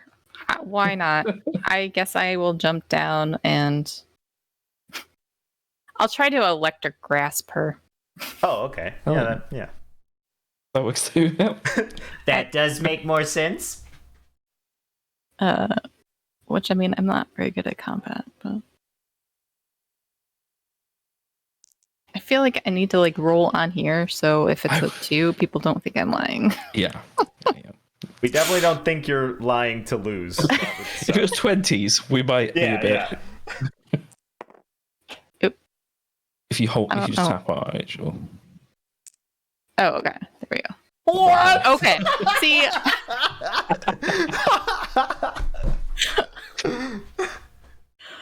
Okay. Why can't I do this like when I play the lottery and like just hit all? Yeah, I think your number should be Same 2 numbers all and the time. 22 for the next. At least that in somewhere in there. That's incredible. Isn't it? Yeah, so you attempt to grasp this queen with magic, and she like magically barriers herself against you and like repulses you and pushes you down almost like away from her.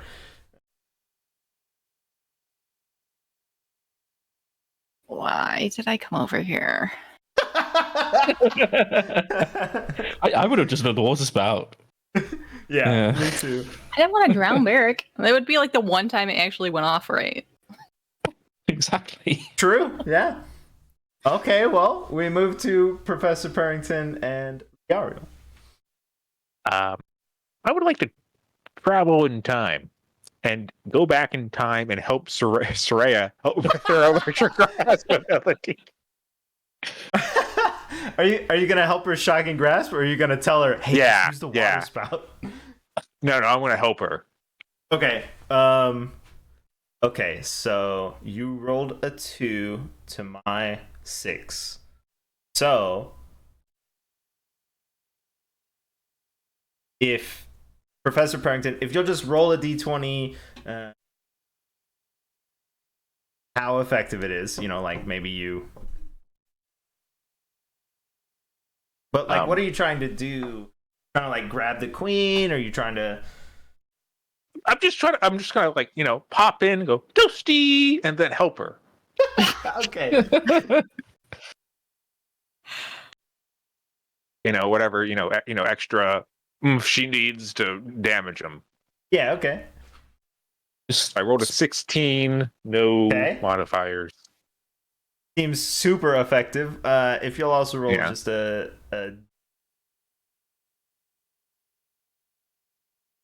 Like that. We rolled a 5. okay, that seems, like I said, super effective. So maybe you like push the queen or something. Maybe you like hop over and push her or something like that.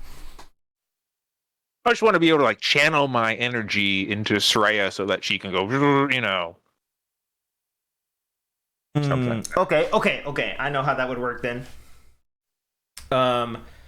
The you travel in time, and it creates like a little ripple real quick. And as the mage barrier thing would be pushing Soraya back, it like meets your ripple in time, and Soraya moves forward past the barrier, grasps the queen, right? Yeah. Okay. Cool. And that's how time travel works, technically. So Nice. Soraya rolls its damage, and it also stops him in place, right?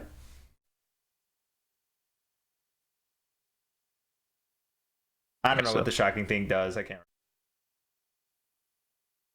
remember. And then I fist bump Soraya, and then I go back and forward.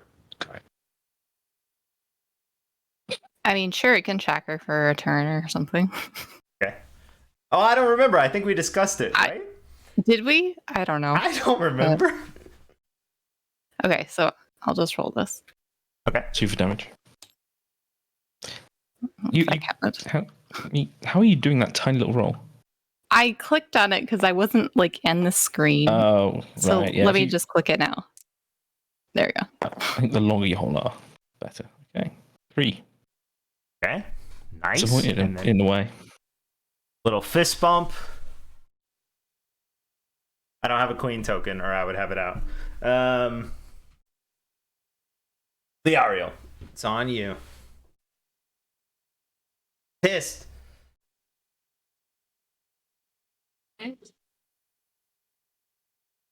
So like, is she neutralized, or she's just like really cheesed off? I don't understand. I do think we discussed that shocking grasp thing like stuns or paralyzes or whatever, because it's like a heal kind of move. So I do think she's sort of shocked in place, unable to move. I do think so. Okay. All right. Let's see. Basically, if you could do 6 damage, it kills her. Honestly, to give you the number. All right. Well, I pulled the Page of Pentacles. So this page is like holding like this massive like pentacle shield, and just sort of slams it down on top of her head. Bong.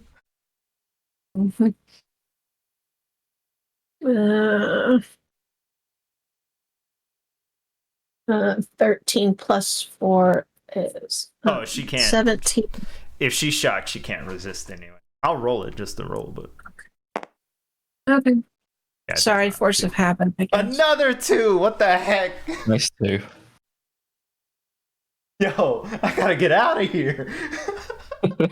So I rolled I'm a gonna- 6 plus 2 is 8 damage. Oh my gosh. So basically, the sequence of events is Professor. Oh, so Barrick slams into this ship with his ship, jumps over, attacks the queen, and then Soraya runs as well. And Professor Purrington pops in like Nightcrawler, goes toasty, gives Soraya a fist bump as she passes through a mage thing.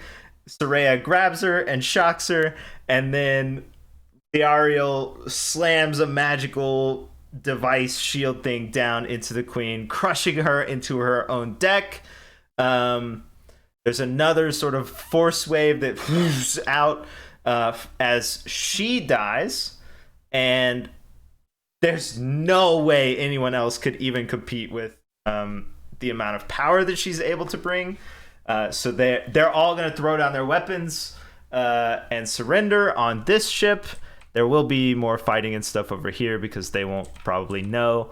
But there are so many ships over here with the mer people that there's no way that they would fail. So, congratulations, you have killed the queen of the enemy faction. I'm going to delete this. Wait. Can I just quickly ask one last thing? Mhm. Which way did the goblins get back to the city? Which way? 'Cause- yeah. they sail straight up. Hold on, let's roll for it. Evens or odds? Evens. Because it's a 2. There's a possibility of a 2. Yeah, Evens to hit it. Yeah. Evens to hit it. Oh, 15. All right. They knew where it was. Damn. As soon as enough goblins make it back to 6 goblin stack, they start to sail this way and head back to the city. That's so funny though. Yes, they survive. Well, the ship survives surprisingly. And I will just reload.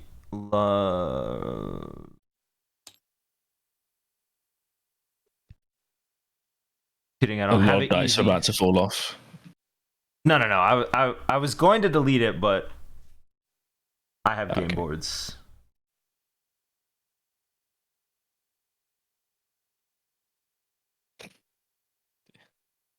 What? You can do it. I believe. Where is the city? I've got so many tokens. Is it not just the one that's at the top but shrunk? It is, but I don't know where that came from. Right. All right, nice. Oh my god, I found it. I found some sort of invisible token. What is this? I don't know. I couldn't figure that out either. Oh yeah, I've seen that before too. Boom, clear. Okay, There are some very unhappy people at the wharf who did take some damage. Okay, but other than that, the heroes are sort of welcomed back as true heroes now, regardless of the 2s that they rolled or the damage that they did. The whole escapade works out. There is a ceremony, of course, hey, congratulations, thank you so much. And the city and the empire will pay you handsomely and sort of grant your needs and wishes, but I think what we should do instead is sort of see where each person would want to be and would want to go with those wants and needs. Very briefly, I know we're way over time, but if that's okay with everyone and everyone has like a little, Yeah. we can wrap up. I guess go in the same order of where if Captain Barrick was considered a hero now and welcomed with full immunity for being a part of the enemy empire kingdom thing, whatever. The enemy. Yeah. Because technically you did come from the continent, even if you weren't You know, it's always been kind of scuffy how people look at Captain Barrack. But granted, full house ship, land that was discussed previously. Yeah. He would request the trade rights with the city on the southern continent that's been conquered by the Empire. So to be in charge of supplying it, you know, resupplying them weaponry and stuff. And okay. yeah. Would you use the same system that had been used by your brethren previously? Probably, yeah. Because we probably reverse engineer the broken one on the ship, which wasn't that broken. It was sabotaged. Okay. Cool. And then create more ships and run sort of like a fleet. Yeah. Oh. Expand the house. Yeah. Leave the house of the NFTs and, you know, create his own. Cool. What about the people on the ship that you sailed with? Those crew members, did they get elevated? Did they continue to? So they would probably each have their own sort of ship as ships became available. Ooh, nice digs. Mm-hmm. Are they all gonna have these monoliths on them and gears and stuff like that? Yeah, absolutely. And obviously their own drinking horn, captain's drinking horn, you know. All right, dope. There's a because of the uniqueness of the ships, there's probably a unique docking space just for ships like that at the capital and in many of the major ports, especially if you're doing a lot of distant overseas stuff. Yeah. Would Barrack ever think back on the fact that he was a part of basically whatever you call it? Not fire and brimstone, but whatever the thing is where you just burn a city to the ground instead of like diplomacy and stuff? He was busy trying not to die himself, disguised as a bird. So I think he probably missed the worst of it. So I know he's got PTSD as such, but yeah. I mean, I wasn't happy with it already. I was already talking to him about civilians. So right, there's not too much guilt there because that wasn't what he expected to happen. Okay, cool. Yeah. And then after Barrack, Soraya, having been granted notoriety. Unfortunately, I'm imagining Barrack doesn't marry the mermaid person. Unfortunately, no. So I don't think it was a match. Titus does not send you a letter. I know, devastating. You don't even bother to follow up? No. Okay. He's forgotten about it. Yeah. I'm sure somewhere there's a posting for like missed connections or something. Yeah. Maybe there's a house for it. Yeah, there's probably a whole house of misconnections where they try and connect people like a detective agency. Yeah. Cool. As a new hero, sort of, and nobility, sort of, and notoriety, sort of, how does Soraya spend her time beyond spa or in the spa?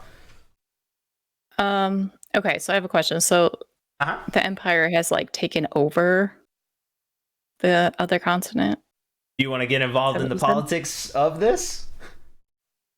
Not so much the politics directly. Okay. Are you trying to like start a business over there or something? Yes. Okay.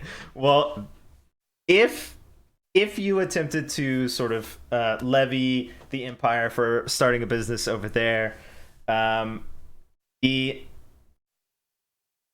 continent and the city are not run by the nation that you just fought.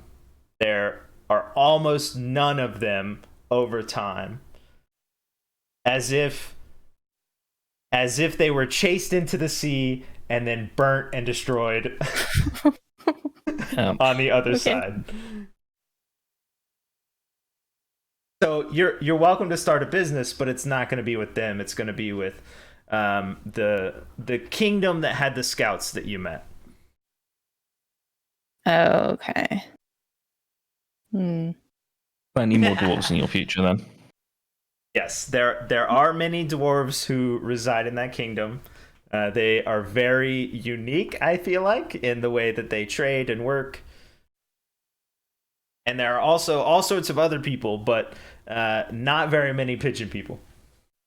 If you ever see one. All right. Yeah, so essentially she was looking to maybe create a spa empire over on that continent and kind of stipulate some regulations that the House of Palm wouldn't be able to extend into that area for a certain amount of time. Okay, that makes you a political enemy of a very strong house. I love it. Right. And I mean, you have all this power and notoriety, so why wouldn't you use it like that? I definitely think that would be allowed. Probably something like actually I was going to put a number on it, but how long do you think mermaids live, or mer people? I don't know.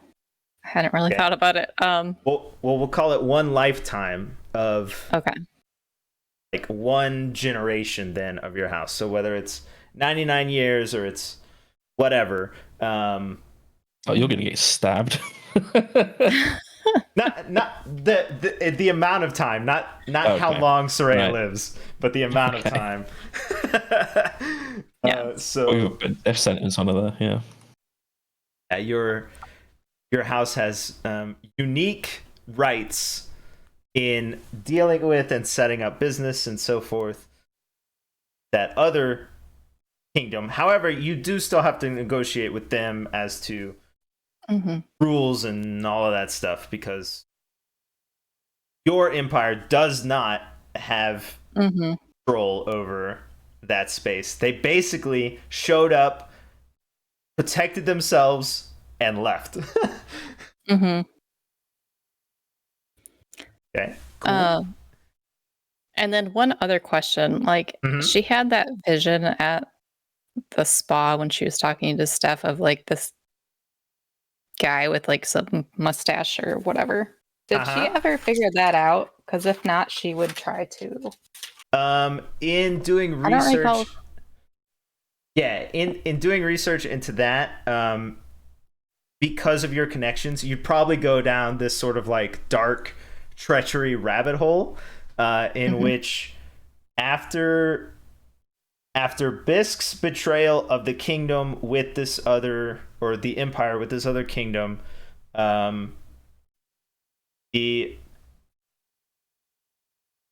called House of Rope. That's Bisk, right?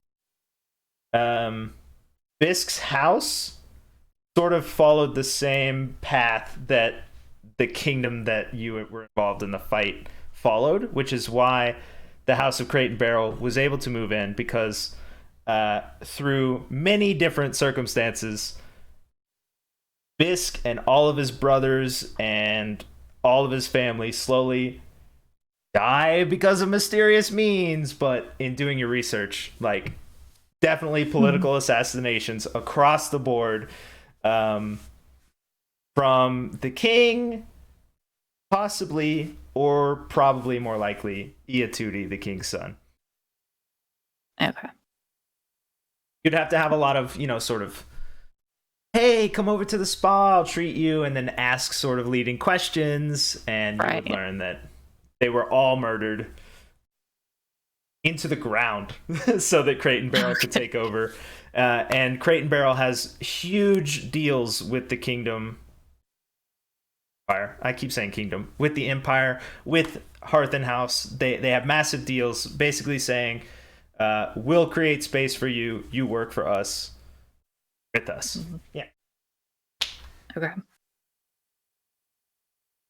You're almost a spy master, but not quite. A spy master in the gossip sense. Yeah, exactly. And I'm sure you spend a lot of time with Lady Steph or the Maiden Steph, bickering and arguing, but also accidentally trading information because you're both sort of spying on each other, you know? Right. And then Professor Purrington and the army of cats. What do you think now that everyone knows who you are and how amazing you are? Yeah, we're gonna build our cat pyre somewhere near Sea Cove and Sea Till. It's 1 hour by land and sea. Furby Coast. They'll have their little empire there with the goblins as well, helping out, making cat toys and cat weapons and armor. Perfect. And then they're going to try to rescue more cats from the mage. Try to find more about that out. Mm-hmm. But mainly establishing a empire to conquer people. Are you going to turn against the Coggers? Well, the Coggers, I don't think they don't know each other. Oh well, who? Oh, not the Coggers. The House of Music. Whoever you think helped create. Yeah. Yes. Or try to kind of go after them. Okay. Cool. The goblins specifically are very politically motivated. They were involved in attempting to subvert the main ruling house with Bisk. Even though they weren't necessarily punished, a lot of them were involved in that. So it does make sense that they are helping you to subvert again the current. Maybe they recognize Bisk's hat, which is Professor Purrington is wearing. I think I hear a cat agreeing with this plan as well. Yeah, you hear her? Yeah. Yeah. Like, Phoebe, who cares about this? Cool. Are you going to stick mainly on this empire, or are you going to try and expand to the other side? Across the ocean? Well, we did rescue those cats from the other empire. Mm-hmm. I don't know. Okay. Gotta stay in here for now because it's okay. Chips are cats and chips. Yeah, that's a good point. Cats ain't going anywhere.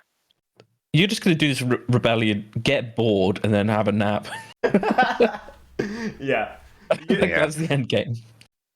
The cats do, at least for a time, I don't know if it's forever, but at least for a time, take a portion of the empire and control it. Mostly because you're all so powerful. Like, the four or whatever that we've met and we've seen actually fight are incredibly strong, probably from all the bad stuff that happened to them, which is unfortunate. So I'm sure you take over maybe the space of a town or something over time, and anyone who has political dissent or get birds or something will all come and maybe make you stronger. Yeah, they all have positions of power. Like LeVar Burton is like arts, like entertainment, and of course, the Minister of Entertainment. Yeah, reading, arts, education. Mm-hmm. Cool. Cat Benatar is like entertainment, and then Harry Styles could be that too. Fabulous. Dude, Paw, Leonardo DiCaprio. It's not okay. And then we have Leariel, who technically a visitor, sort of all around, but after the insane amount of willingness to help and assistance to the Empire, like, she certainly would be welcomed into maybe like an advisor role within the ruling house if she wanted that, or welcome to stay and create her own house. Where do you think and what do you think she would be doing? Well, she does kind of have a habit of collecting like little titles and advisor roles and leadership roles, as long as it's sort of like a thing where she's like still free to roam and wander, and then just sort of meanders back when someone sends a messenger to get her and to answer questions or whatever with that. But apart from that, she is selling surprising amount of potions made from all the plants she gathered during the mission, adding to her fortune. Oh yeah. Nobody, you know. That's cool. And she probably gets a house in the city because she just loves houses very much, even if she doesn't stay in all of them. And she'll probably like rest for a few days, get bored, open herself up to the ether, and find a new quest to go on to help people ad infinitum. Okay, cool. I think she'd probably be called back for like advising relations with this other kingdom, because obviously there's a lot of uncertainty, especially with so much travel in between spaces, and like what to do with the monolith that's sitting there, whether to destroy it, things like that, like what will happen, sort of advising role. I also think she'd probably do a bunch of research on both continents, I would assume. Yeah, she certainly loves her books. I'll just tell you the lore if you want, so that I can finally say it. Sure. This is stuff that didn't exist before these people started playing, and then as they started playing, it just came into being. So basically, way back before the Empire, there was the three brothers. That concept of three people in one space that Liariel had visions of, were the concepts about how to use the magic that they were sort of growing and unlocking. One faction believed that the runes and the magic should be used like the pigeon people have been using it, so tattooing their bodies, protecting their names, and using it sort of as an enhancement tool. One faction believed that the earth itself should get it, so sort of a more druidic concept of using it with nature so that nature aids you and you aid nature in like a symbiotic kind of concept. And then the third one is the concept of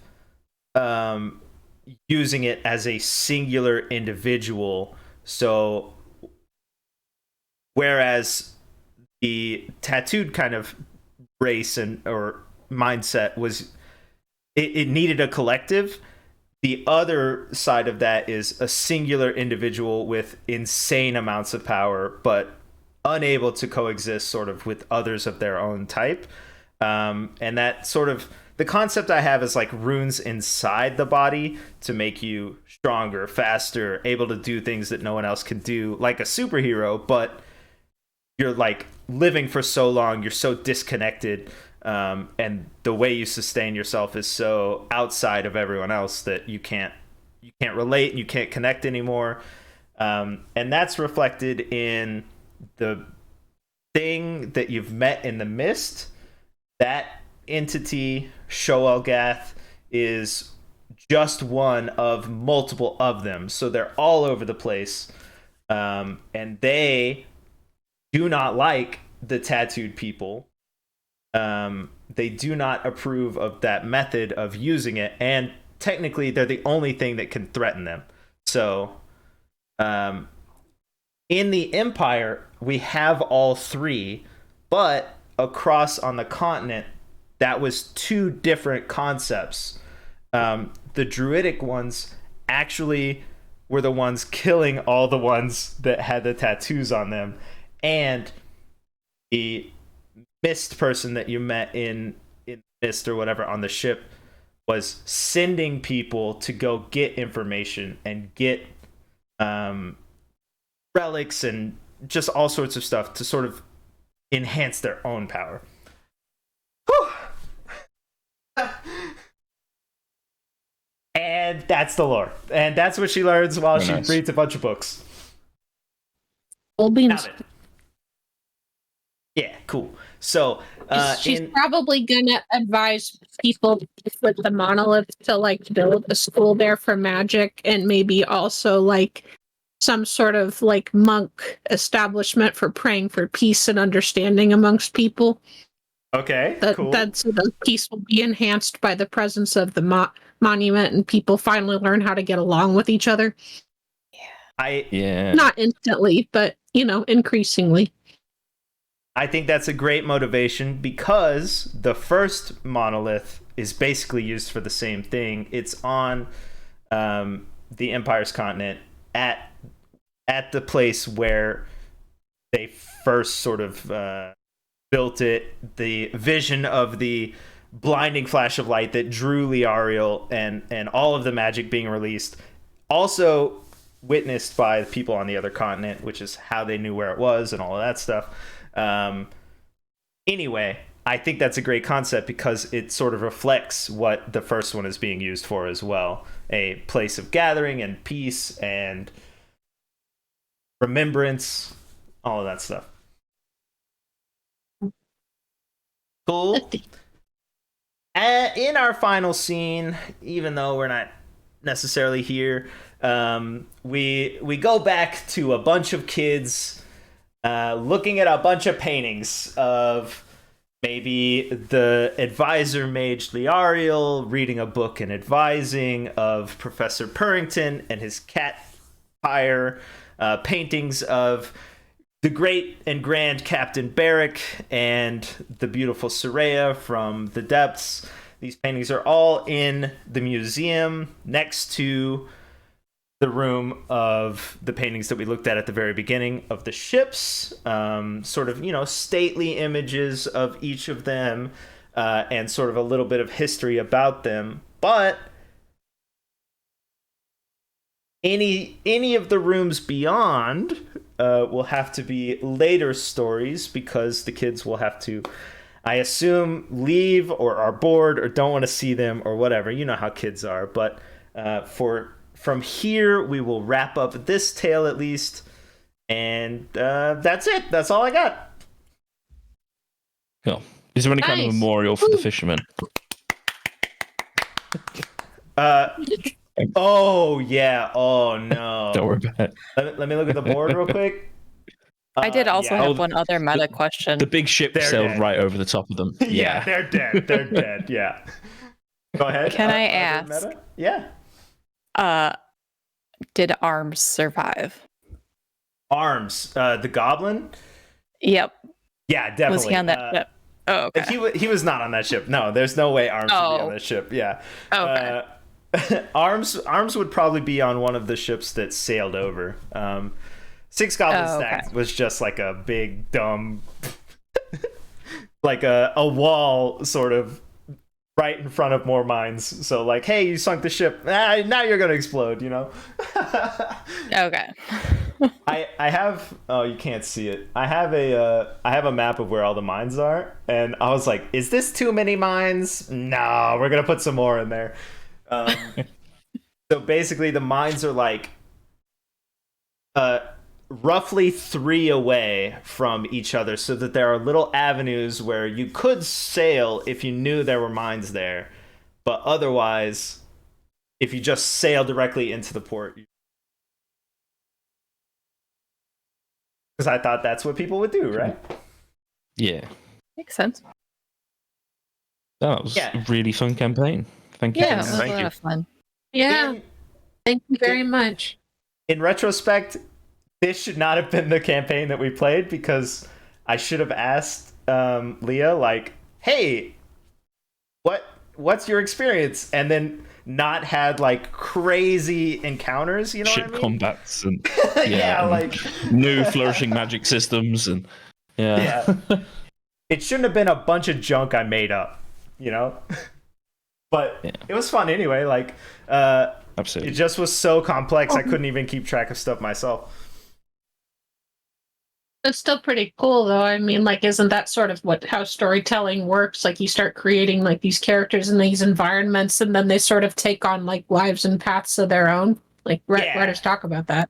Yep. Yeah, exactly. As soon as Gob said I want to play again, I just have notes that are just here's event, here's event, here's event, here's event, and you went to all of them like in order, and I was like, this is the story we're gonna tell. I don't know what you're gonna do along the way, but like it makes sense that you would do this, and then you did it, and I was like, all right, cool, what a great story. Oh, yeah. Yeah. Except for all the people who died. I like halfway through I really wanted it to be a story of like if you just made all the right choices but the institution you were working with only served themselves, how would you feel when you were on the other side, nowhere to escape, doing things you didn't think you really wanted to do but had no way to escape them, you know? Like there's nothing I feel like you could have done except to defect to another kingdom, and I don't think anyone would ever choose that unless they were put in a very, very tight spot, you know? I could have touched the monument and then traveled back in time to the beginning of this campaign, and then we never. You just start again, yeah. And when we get there again, you start again. That would have been Never let heart crazy. I would not have known how to play it out. Like each time we rewrite time, I'm like, okay, hold on. What all touched this? You know. But I do think tricky. I said before, I think the cats are really cool because one of them is haunted by the actual damage and the other two aren't, so they can help, but like it's a very weird concept to like have someone who knows exactly what you've been through. Like that almost never happens, right? So when you meet those people or you have those people and they're trying to help you, I think that's really cool to be a part of. So congratulations to those cats, you know? Yeah. All right. If no one else has any other questions, I don't have anything either. Thank you. Yeah, Till thank you. next time. Thank you. Yeah, next time, I already know what next time is, by the way. But it's way more difficult than this. So, like, way more difficult. Get way better at rolling die. Yeah, maybe buy Got some new ones. Yeah. I have so many. Or just roll in the game, I guess. Give away all your Yeah. real dice and roll in the game. But they're pretty. Yeah. Yeah. That's fine. You'll be if they were rolling like 18s, you know. Oh maybe. yeah. I bought a die for this. You want to hear me roll it? Mhm. Uh-huh. Go. Oh my god. One Okay. of those massive ones. Yeah, it's huge. And the first time I did It's it, I awesome. was like, well, I can't use that. Oh, But it is very pretty.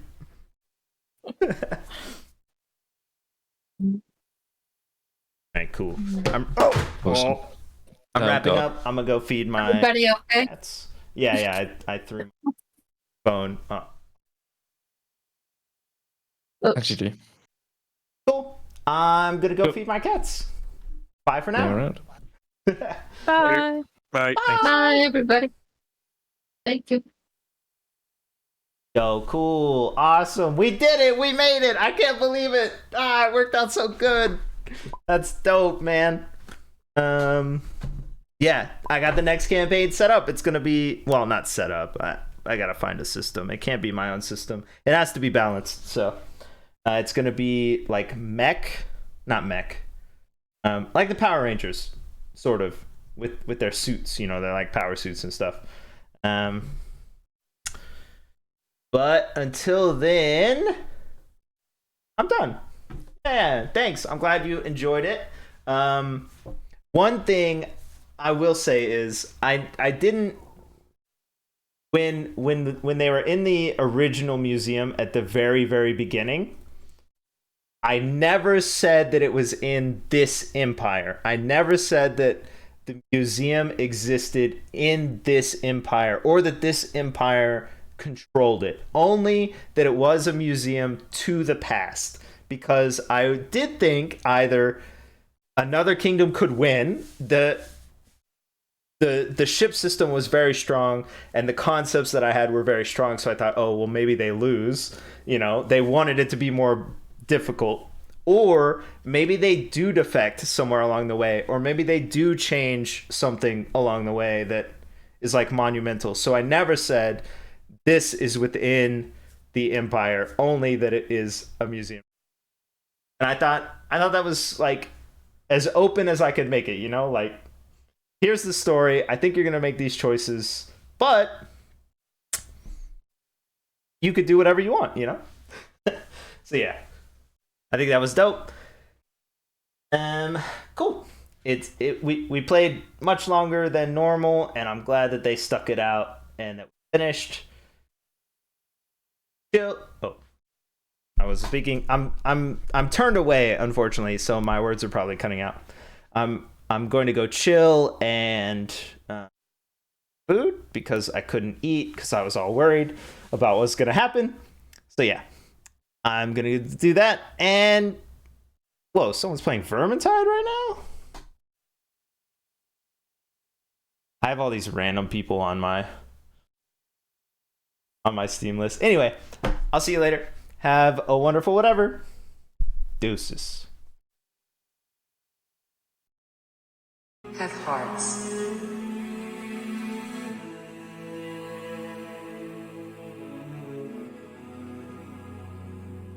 Have hearts.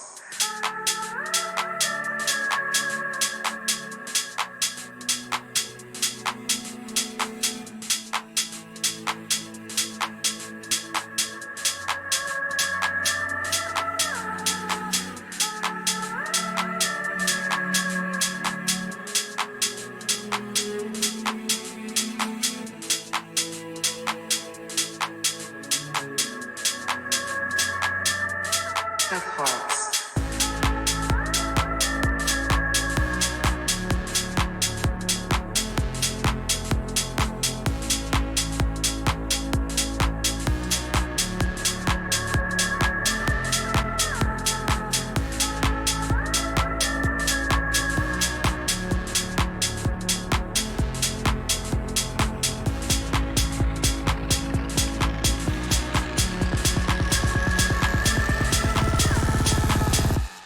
Have hearts.